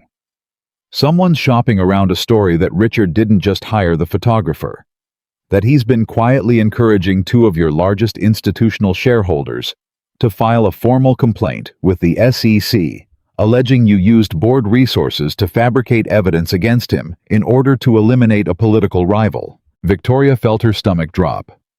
That's insane. The wire transfer records were real. Franklin saw them himself. I know that. You know that. But Richard doesn't need it to be true, Victoria. He just needs it to be loud enough, long enough to make people wonder. He's spent 22 years learning exactly how this game works. He's not finished. Nathan. When Victoria called to tell him absorb the news with a stillness that had become his default position over the past 2 weeks.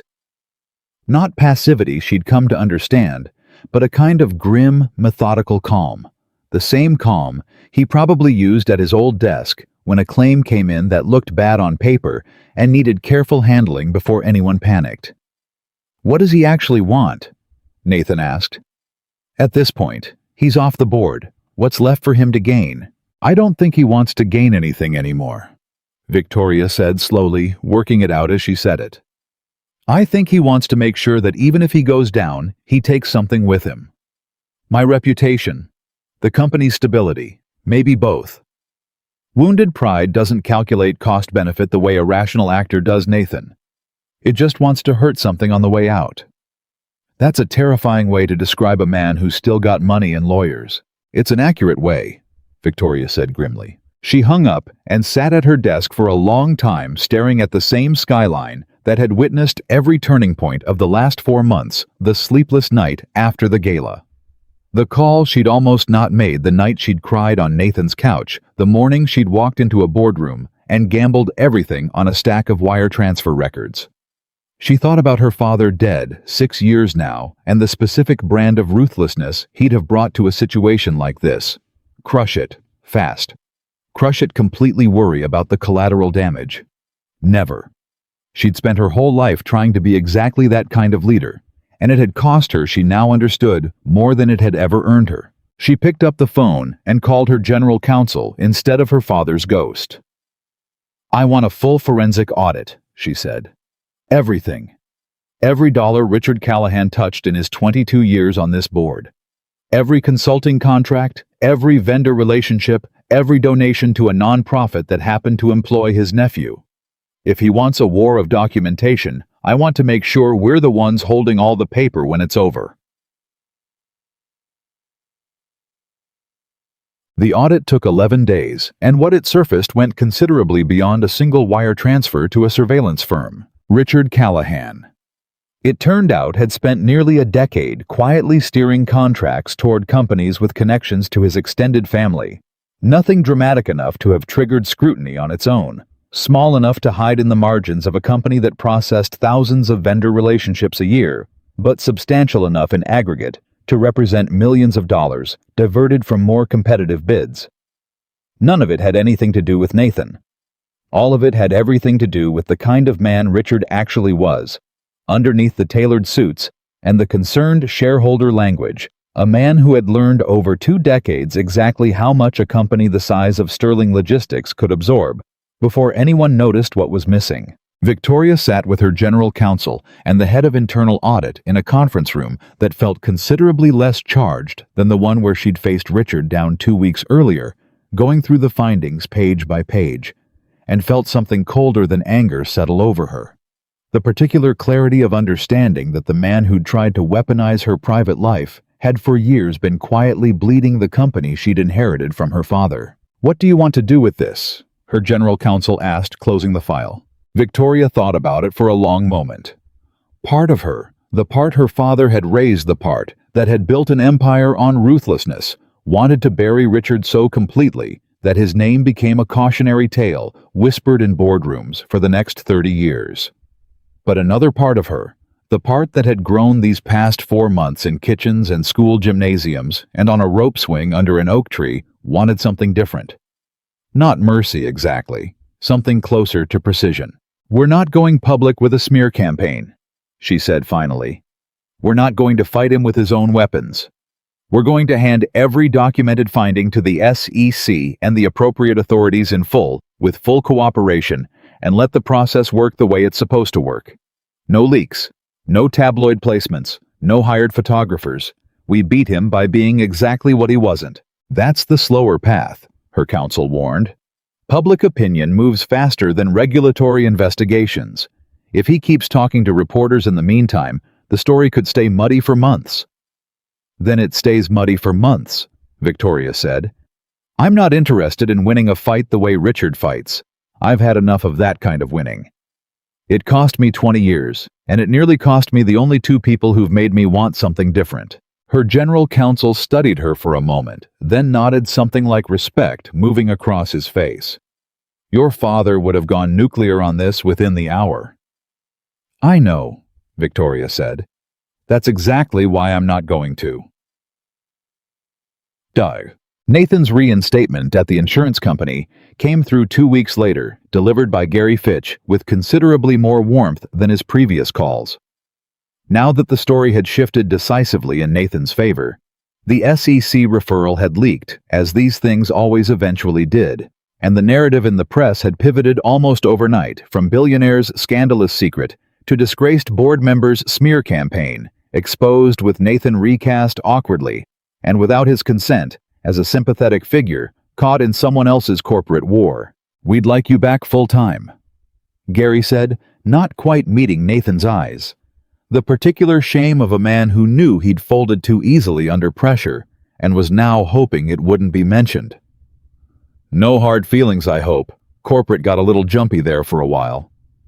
"A little jumpy," Nathan repeated, and let the silence stretch just long enough to make Gary uncomfortable before he said, "I appreciate the offer, Gary. I'll think about it." He didn't think about it very long.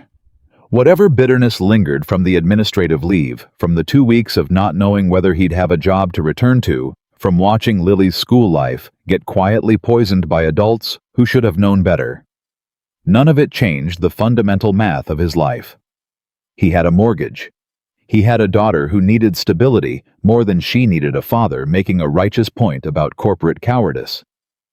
He went back the following Monday, and if some of his coworkers treated him with a new awkward deference that hadn't existed before the photograph, he did his best to ignore it and do his job the way he'd always done it, quietly, competently, without needing anyone's approval to know his own worth. What he couldn't ignore, what none of them could ignore, was Lily. She'd weathered the worst of it with more resilience than Nathan had expected, but resilience wasn't the same as being unmarked, and he noticed it in small ways over those weeks. The way she'd started double-checking before telling stories at school, asking herself visibly whether this particular detail might get repeated to a parent and turned into something ugly. The way she flinched almost imperceptibly whenever a phone came out at pickup, some reflexive bracing against the idea that she might again become the subject of someone else's photograph. He brought it up with Victoria on a Sunday afternoon, the 2 of them sitting on his back porch while Lily rode her bike in slow looping circles around the small backyard well within eyesight, her laughter drifting back to them every few minutes in a way that had become for both of them one of the sweetest sounds either could remember. "She's different," Nathan said quietly, watching his daughter navigate around the same oak tree that had appeared in Curtis Vance's photographs weeks earlier. "Not broken.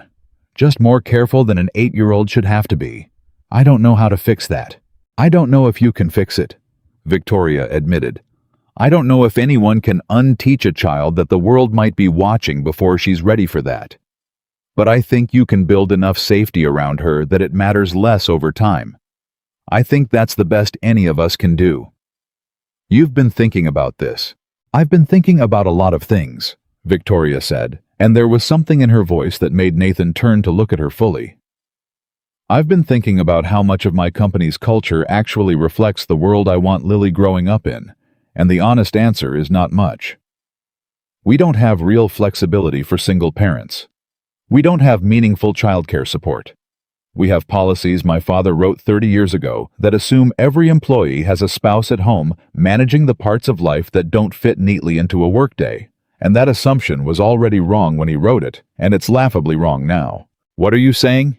I'm saying I think I've spent 20 years building a company that runs on the same ruthlessness my father taught me.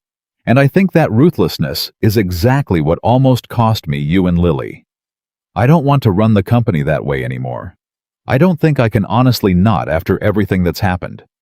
I keep thinking about that morning in the board meeting when I said any company that protects its stock price by sacrificing an innocent child doesn't deserve to exist. I meant it as a threat to Richard, but I've realized since then it's actually true of a lot more than just that one situation. Nathan watched her carefully, something warm and unfamiliar moving through his chest. Not surprise exactly, because nothing about Victoria's honesty surprised him anymore, but something closer to pride, watching a woman who had spent decades building an identity around invulnerability, slowly, deliberately choosing to become something softer and stronger for it. What would you change? Everything eventually, Victoria said, but I have to start somewhere realistic. Real parental leave, on-site childcare at our major facilities, flexible scheduling for single parents that doesn't quietly punish them come promotion time the way it does now, scholarship funds for employees' children. I want Sterling Logistics to be the kind of place where a widowed father with a daughter he loves more than anything doesn't have to choose between being present for her and keeping his job. Nathan felt his throat tighten. You're talking about building this because of us. I'm talking about building this because meeting you taught me that the metrics I spent my whole life optimizing for were the wrong metrics, Victoria said simply. You never once tried to impress me, Nathan. You never chased status or leverage or anything I could give you. You just showed up honestly every single time, and it turns out that was worth more to me than every acquisition I've ever closed. I'd like to build a company that understands that. Not because it's good PR, because I actually believe it now. Lily's bike wobbled slightly as she took the turn around the oak tree too fast, and she called out unbothered, "I meant to do that," before straightening and continuing her loop. And both adults on the porch laughed the specific easy laugh of people who had survived something hard together and found on the other side of it something worth all the cost. I love you, Nathan said quietly, almost like he was testing the words for the first time out loud, though he'd been feeling them for weeks. I don't think I've said that yet. I should have said it sooner. Victoria turned to look at him, and whatever she saw in his face made her eyes go bright and wet in the late afternoon light. I love you too. I think I've loved you since the gymnasium, honestly. Since I watched you crouch down to defend your daughter's dinosaur classification skills like it was the most important negotiation of the year. It was Triceratops, Nathan said, his voice thick. Still is, for the record. Duly noted, Victoria said, and leaned over to kiss him slow and unhurried, while Lily rode her bike in wide, happy circles and pretended with the diplomatic tact only children can manage not to notice.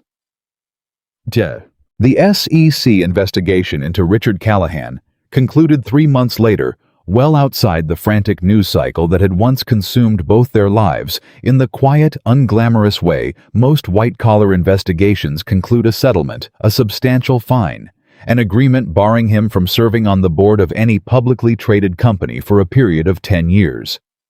It wasn't the dramatic public reckoning some might have wanted for a man who'd hired a photographer to surveil a child, but Victoria found when the news came through that she didn't need drama.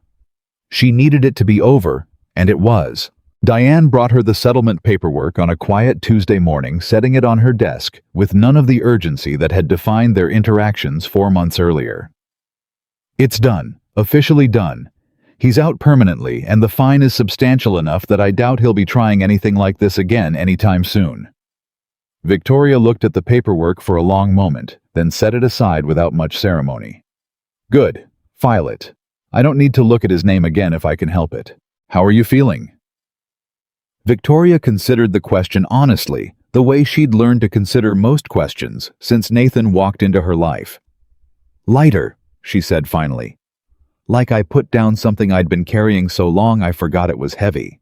Diane smiled the particular warm smile of a woman who'd watched her boss transform slowly and unmistakably over the past several months into someone she barely recognized from the exhausted, hollow-eyed woman who'd stood staring at a phone number at 1 in the morning. "You seem happy, Victoria. I don't think I've ever actually seen you happy before, not like this." "I don't think I've ever actually been happy before," Victoria admitted. "Not like this." That evening, she drove to Nathan's house without calling ahead, something she'd started doing more often in recent weeks. The careful choreography of their early relationship, gradually giving way to something more natural, more assumed, the quiet confidence of two people who no longer needed advance notice to feel welcome in each other's lives. She found Nathan in the kitchen, flour dusted across the counter, and somehow across one side of his face, Lily standing on a step stool beside him, with a wooden spoon in one hand, and an expression of intense concentration. "We're making cookies," Lily announced before Victoria had even fully gotten through the door. "Daddy says I can lick the spoon, but only after we bake them, which doesn't make any sense because the dough is the best part." "Salmonella," Nathan said without looking up from the mixing bowl. "We've discussed this." "I don't even know what that is." "Exactly the point." Victoria laughed and crossed the kitchen, kissing Nathan's flour-dusted cheek and ruffling Lily's hair, and something about the domestic ordinariness of it, the smell of vanilla and butter, the specific chaos of a kitchen. Mid-baking project, Nathan's easy affection. Lily's endless negotiation struck Victoria, as it often did lately, as more valuable than anything she'd ever purchased with the wealth she'd spent a lifetime accumulating. "Good day," Nathan asked, glancing at her over Lily's head. "Richard's settlement is finalized. It's officially completely over." Nathan set down the mixing spoon and pulled her into a hug, flour and all, not caring that it transferred a fine white dust onto her blazer. "It's over," he repeated quietly into her hair. "God, Victoria, it's actually over." "It's over," she confirmed, and felt saying it like the words themselves carried weight, like speaking them into the kitchen made them finally real. Lily, watching this embrace with the frank curiosity of a child, assessing an important development, tugged on Victoria's sleeve until she pulled back enough to look down at her. "Does this mean the bad stuff is all done? No more reporters and no more mean board guy and no more kids at school being weird?" Victoria crouched down to Lily's eye level, the way she'd learned to do in that gymnasium months earlier. A gesture that had become as natural to her now as any boardroom posture she'd spent decades perfecting. "The bad man is gone for good," she said, "and I think most of the reporters have found other people to bother by now. As for kids being weird at school, I wish I could promise that part's completely done, sweetheart. Kids are sometimes weird about things they don't understand, even when the grown-ups fix the actual problem. But I promise you this, whatever happens, your dad and I are always going to be right here, and nothing anyone says is going to change how much we love you." Lily considered this with the seriousness she brought to most important pronouncements, then nodded, apparently satisfied. "Okay, can I lick the spoon now?" "After they bake," Nathan said again firmly, and Lily groaned with the theatrical despair of a child denied a fundamental right, and the kitchen filled with laughter, and Victoria thought, watching the two of them bicker affectionately about cookie dough safety protocols, that she had never in her entire life felt more completely unambiguously home. It was Franklin Ostro, unexpectedly, who gave voice to what the whole ordeal had ultimately clarified for Victoria at a smaller, quieter board meeting held 2 weeks after Richard's settlement was finalized. Called specifically to review the new employee welfare initiatives Victoria had spent the intervening months developing. "I want to say something before we get into the specifics," Franklin said, looking around the table at the reconstituted board, 2 new members had replaced Richard and one of his allies who'd resigned quietly rather than face further scrutiny. Both women, Victoria had specifically recruited for their backgrounds in labor relations and corporate ethics. "I've sat on this board for 18 years. I watched your father build this company, Victoria, and I respected him enormously. But I'll say this now that he's not here to hear it. He built a company that ran on fear and efficiency, and it made us all a great deal of money. And it also made this place frankly a little bit soulless." What's happened these past few months? Everything with Richard. Everything with your situation. It's forced something out into the open that probably should have come out years ago. "I think what you're proposing here."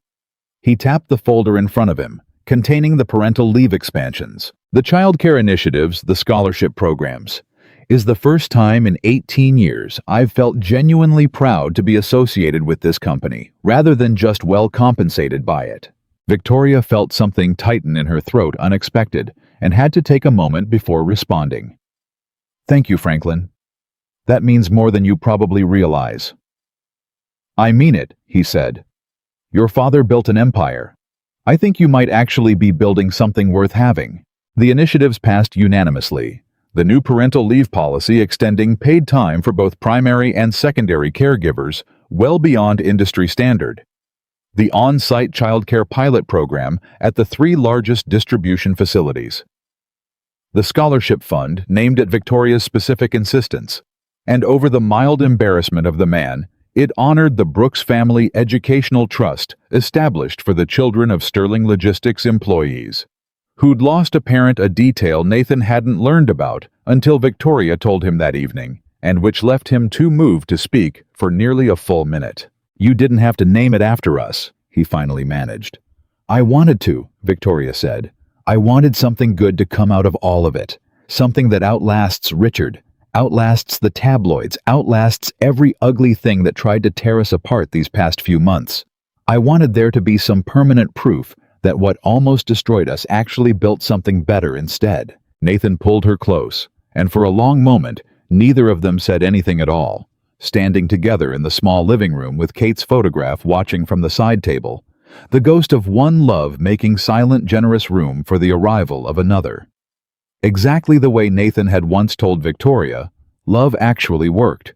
Not a pie with only so many slices to go around, but something that simply grew to fit whoever walked into the room and stayed. "Lily's going to want a say in how the scholarship money gets used. You know?" Nathan said, eventually a smile breaking through his emotion. "She's already informed me she thinks hamster-related science projects should qualify for special funding. I'll add it to the board's next agenda," Victoria said, laughing through her own tears now, and the sound of it filled the small house, completely chasing out whatever shadows the last several months had left behind, leaving room finally for something that felt unmistakably permanently like family. Spring arrived quietly that year, the way it does after a long winter. Nobody quite remembers surviving, until suddenly the surviving is over, and the sun is just there again, warmer than expected, asking nothing of anyone. Victoria stood at the window of her office on a Thursday morning in April, watching the trucks roll out of the downtown distribution hub below the Sterling Logistics logo, catching the early light on 40 identical trailers pulling onto the interstate in careful, choreographed succession, and found herself thinking, as she often did now, about how strange it was that the same view could look so different depending on who was standing at it. 8 months earlier, that view had belonged to a woman who measured her worth in tonnage moved and margins protected, a woman who came to this window at midnight because there was nowhere else worth being. Now it belonged to someone who checked her watch, not because a call was overdue, but because Lily's spring choir concert started at 4, and Victoria had promised with the same solemnity she once reserved for shareholder commitments that she would not be late. Diane knocked once and let herself in without waiting for an answer. A habit she'd earned over 12 years of service and countless crises weathered together. The Hendricks people signed. Final terms, no changes. Marcus is thrilled. Wants to take you to dinner to celebrate. Tell him I have a choir concert. Diane smiled, the particular warm smile that had become a fixture of her face over the past several months. I already told him that, actually, before you even said it. I've learned to anticipate. You've become entirely too good at your job." "I've had excellent material to work with," Diane said. "You're a different person than you were a year ago, Victoria. I hope you know that. I hope you feel it, not just hear people tell you." Victoria turned from the window, considering the question with the same care she now brought to most things that mattered. "I feel it every single day," she said. "It's strange. I used to think being strong meant needing nothing. Now I think it means being brave enough to need something and showing up for it anyway, even when it's terrifying. Nathan taught me that without ever meaning to teach me anything. He just lived it every day in front of me until I finally understood." "Well," Diane said, gathering her folder, "whatever he did, it worked. Go to your choir concert. I'll hold down the fort." Nathan had returned to his job at the insurance company 8 months ago now, and something in the rhythm of that return had surprised him. Not the job itself, which remained exactly as unglamorous and necessary as it had always been, but the way his relationship to it had shifted quietly, without any dramatic turning point he could point to. He no longer felt the way he once had in the exhausted years right after Kate's death, like his job was simply the mechanism that kept the roof over Lily's head and food on the table.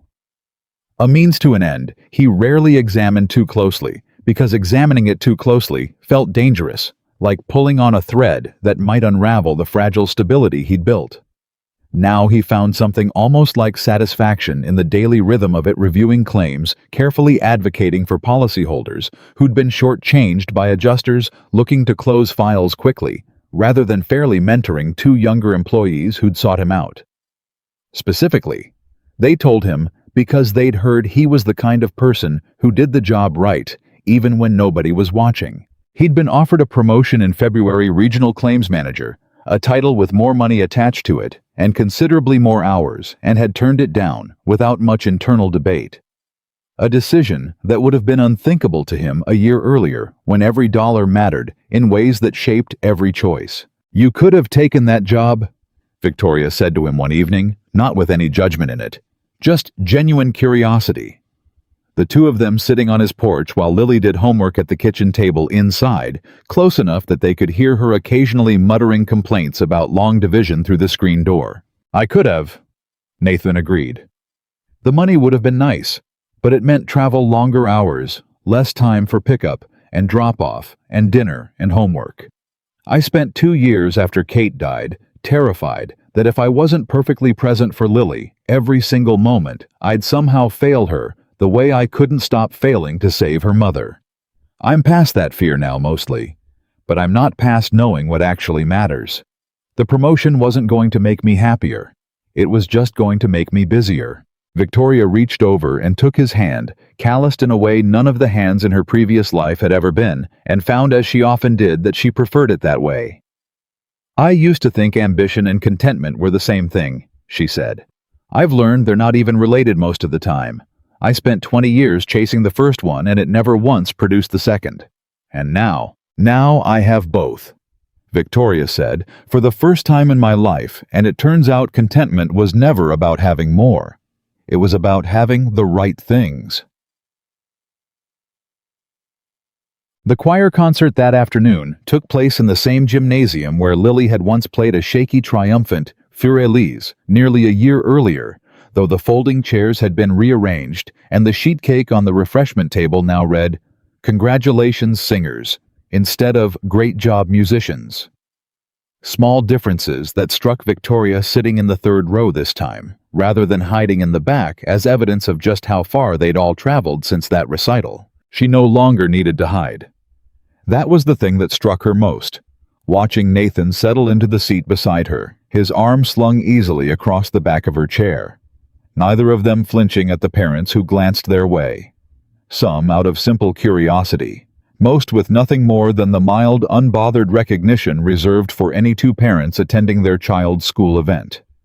The story that had once consumed headlines and threatened to end both their lives as they knew them had, in the natural way of most news cycles, simply faded, replaced by newer scandals, newer outrages, newer photographs of newer people. Until Victoria Sterling and Nathan Brooks had become in the collective public memory little more than a footnote. The billionaire who fell for the ordinary man. The corporate villain who got what he deserved. A story with a tidy ending that people vaguely remembered and had mostly stopped thinking about. Lily walked out with her class third row from the front, scanning the audience the way children always do, until she found the faces she was looking for. And when she spotted Nathan and Victoria together, she gave them a small private wave that she clearly hoped her classmates wouldn't notice.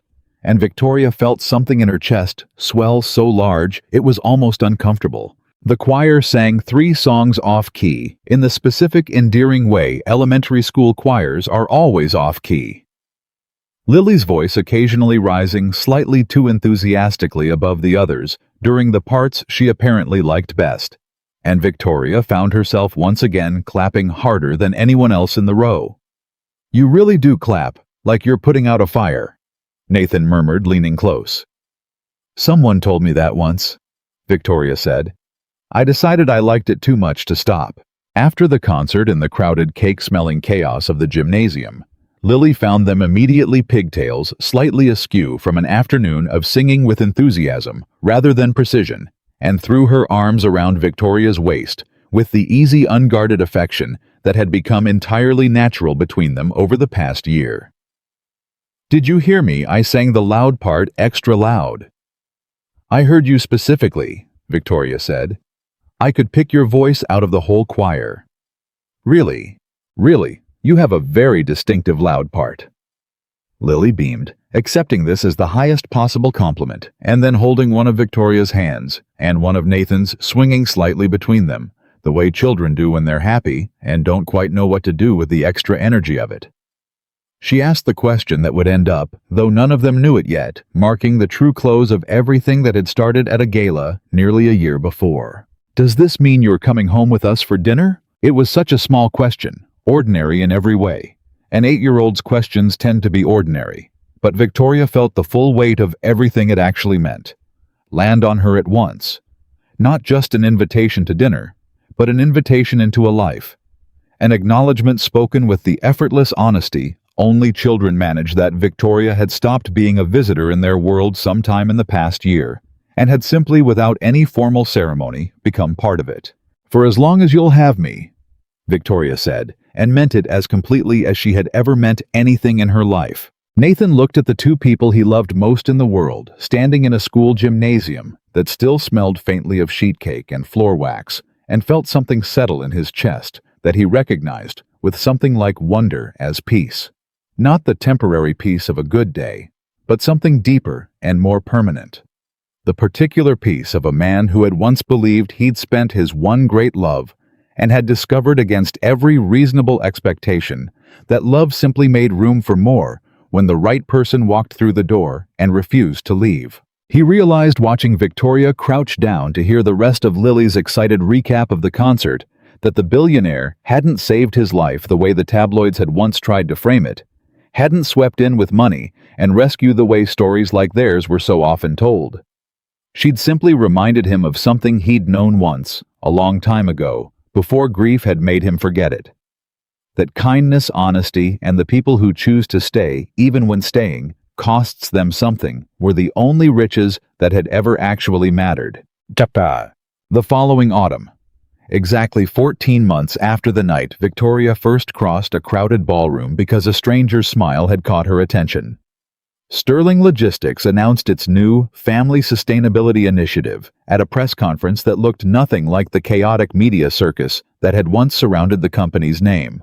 Victoria stood at a podium in the same building where she'd once faced down Richard Callahan, flanked not by lawyers and crisis communications specialists, but by 2 employees whose lives had been directly changed by the new policies, a single mother from the Ohio distribution center who'd used the on-site childcare program to keep her job after her previous arrangement fell through, and a father from the Texas hub who'd taken advantage of the expanded parental leave after his wife's difficult pregnancy, standing there now with a healthy 6-month-old strapped to his chest, gurgling occasionally into the microphone feed in a way that made even the assembled reporters smile. A year ago, Victoria told the room, I learned in the most painful and public way possible that the life I'd built was missing something essential. I want to be honest with you about what that was because I think honesty is the only thing worth building a company's reputation on. I learned that I had spent 20 years optimizing for metrics that made my father proud and made our shareholders wealthy. And in the process, I had built something that had very little room in it for the actual lives of the people who made it run. I met someone who reminded me that the measure of a life isn't what you accumulate. It's who's waiting for you to come home, and whether you've built a world that makes room for that kind of waiting to exist for everyone, not just the people at the top of an org chart. She glanced briefly toward the back of the room, where Nathan stood with Lily. Both of them there at Victoria's specific invitation. Both of them watching with a quiet pride that had nothing to do with cameras or headlines, and everything to do with 4 people, if you counted Kate's memory as Nathan always did, who had somehow found their way to something whole. The programs we're announcing today, Victoria continued. Expanded childcare, guaranteed parental leave regardless of gender or role, flexible scheduling protections, and the Brooks Family Educational Trust for the children of employees who've lost a parent. These aren't public relations exercises. They're an apology in the most concrete form I know how to offer for 20 years of a company culture that asked its employees to choose between their livelihoods and their families and called that choice normal. It was never normal. It was just what we'd all agreed to accept. I don't accept it anymore. The press conference generated headlines, of course, though considerably softer ones than the storm that had once threatened to end everything. Business journalists writing, measured mostly admiring pieces about corporate culture reform. A few skeptics noting the initiatives would cost the company millions in the short term, though even the skeptics grudgingly acknowledged the long-term retention numbers already trending in a direction that suggested the investment might pay for itself many times over. Franklin Ostrow, watching from the second row, leaned over to Diane during the Q&A session and murmured loud enough that Diane later repeated it to Victoria with evident delight. Her father would have hated every word of this. I think that's exactly why it's right. That evening, the 4 of them, because it had become entirely natural over the past year to think of themselves as 4. Lily, always careful to include the framed photograph of her mother whenever the family did something worth remembering, propping it up on the counter or the coffee table. Like Kate deserved a seat at every important occasion, gathered at Nathan's house for a dinner that had none of the careful nervousness of that first spaghetti night over a year earlier. Lily, older now by 14 months and considerably more confident in her culinary opinions, had insisted on helping cook, which meant the kitchen counter was once again dusted in a fine layer of flour. Though this time nobody minded, and Nathan had long since stopped pretending the mess bothered him. I want to make an announcement, Lily said with the particular gravity she reserved for pronouncements she'd clearly been planning for some time, standing on the same step stool she'd used the day they'd made cookies together, wooden spoon held aloft like a scepter. Go ahead, Nathan said, setting down the pan he was holding, exchanging an amused glance with Victoria. I've decided, Lily announced, that Victoria should move in. Officially. Not just staying over sometimes. All the time. Because it's silly that she drives home every night when her house has 14 rooms and nobody's in any of them, and our house only has 4 rooms and 3 of them have people in them who love her. The kitchen went quiet for a beat, Nathan and Victoria exchanging a look that carried an entire unspoken conversation. A conversation in truth they'd already been having privately for weeks, in the careful, deliberate way adults navigate decisions that matter too much to rush, neither of them quite ready to be the one who said it out loud first. Is that so? Nathan said slowly, a smile fighting its way across his face. That's so, Lily confirmed, entirely serious. I've thought about it a lot. I even made a list of reasons if you want to hear them. I would very much like to hear the list, Victoria said, doing her best to keep her voice steady, though something enormous was building behind her ribs. Lily set down the spoon and counted off on her fingers with the meticulous care of a lawyer presenting closing arguments. 1, you're already here basically every day anyway, so it's not even a big change. 2, Daddy smiles more when you're here, and I like that smile better than his regular smile. 3. You make really good pancakes, better than Daddy's. Don't tell him I said that. 4. She paused for dramatic effect. I already think of you as basically my other mom, even though you're not trying to replace my real mom, because I know you can't replace someone, but you're like an extra one, and extra moms are good. Actually, I looked it up and lots of kids have step-parents, and it's fine. The kitchen went very still.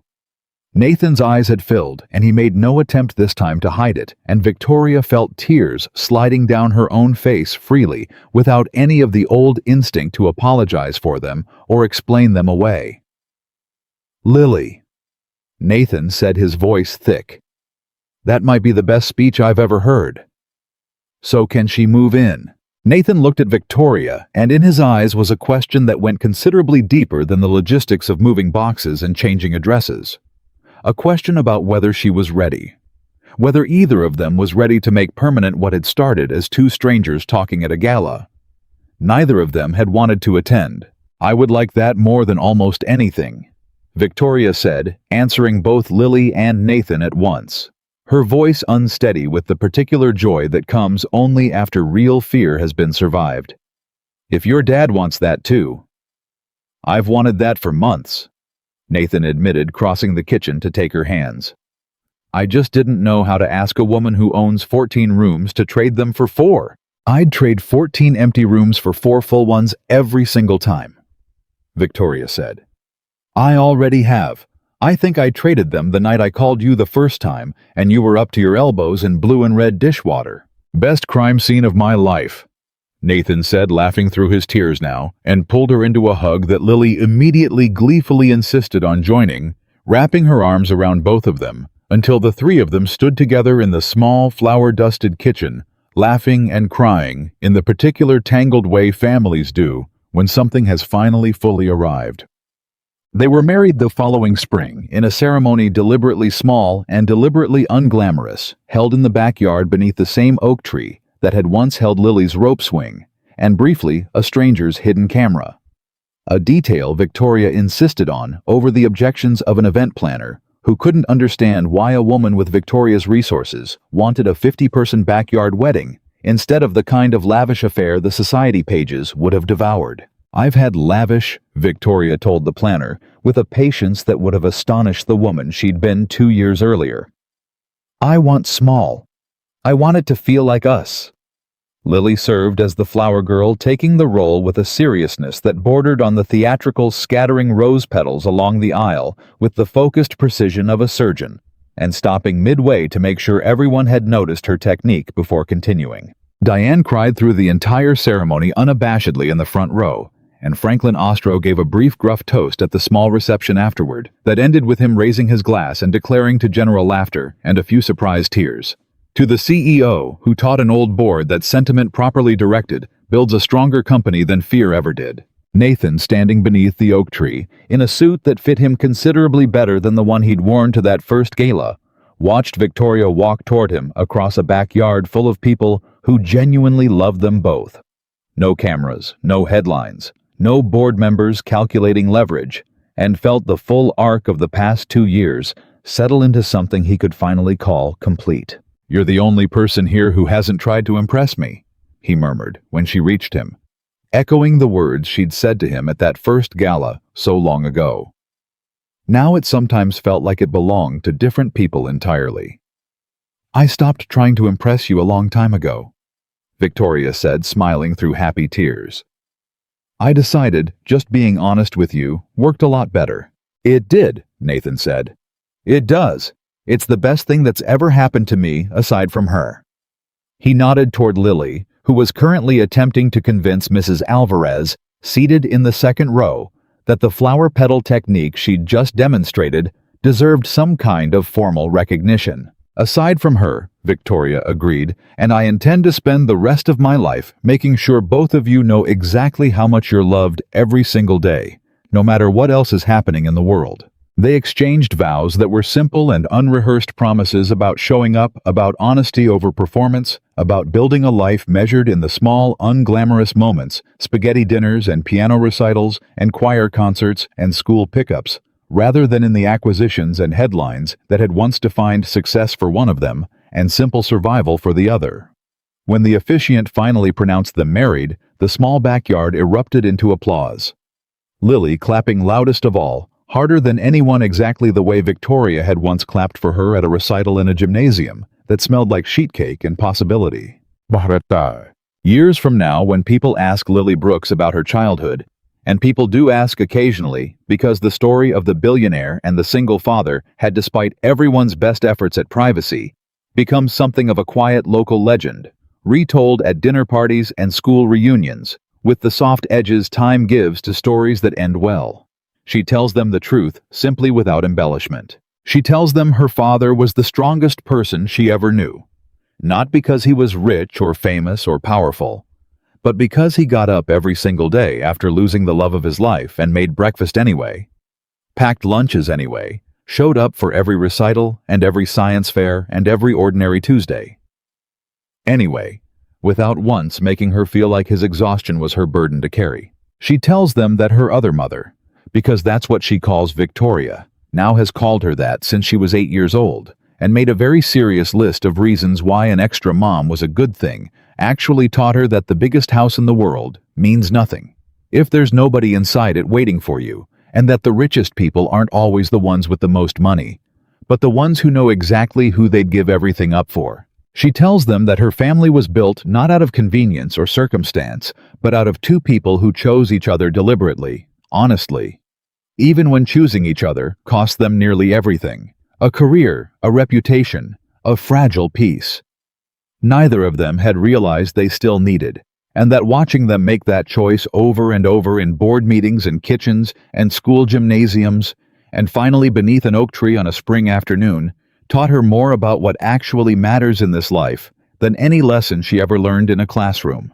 And when people ask her, as they sometimes do, whether the story is really true, the billionaire, the insurance clerk, the photograph, the scandal, the fall of a powerful man who tried to destroy an ordinary family and lost, she simply smiles, the same soft, unguarded smile her father wore in a photograph on his phone the night this whole story began, and tells them, the truth is simpler and better than any version the tabloids ever printed. Money can buy influence, it can buy comfort and power, and the appearance of a life well lived.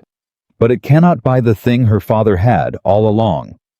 The thing Victoria Sterling had to lose everything to finally understand: that genuine character, quiet and unglamorous, and utterly unconcerned with being noticed, is the only currency that has ever truly earned anyone a place at someone's table, a hand to hold through the hardest years, and a home worth coming back to every single night for the rest of a life. That in the end is the whole story, and it is without question completely, permanently true.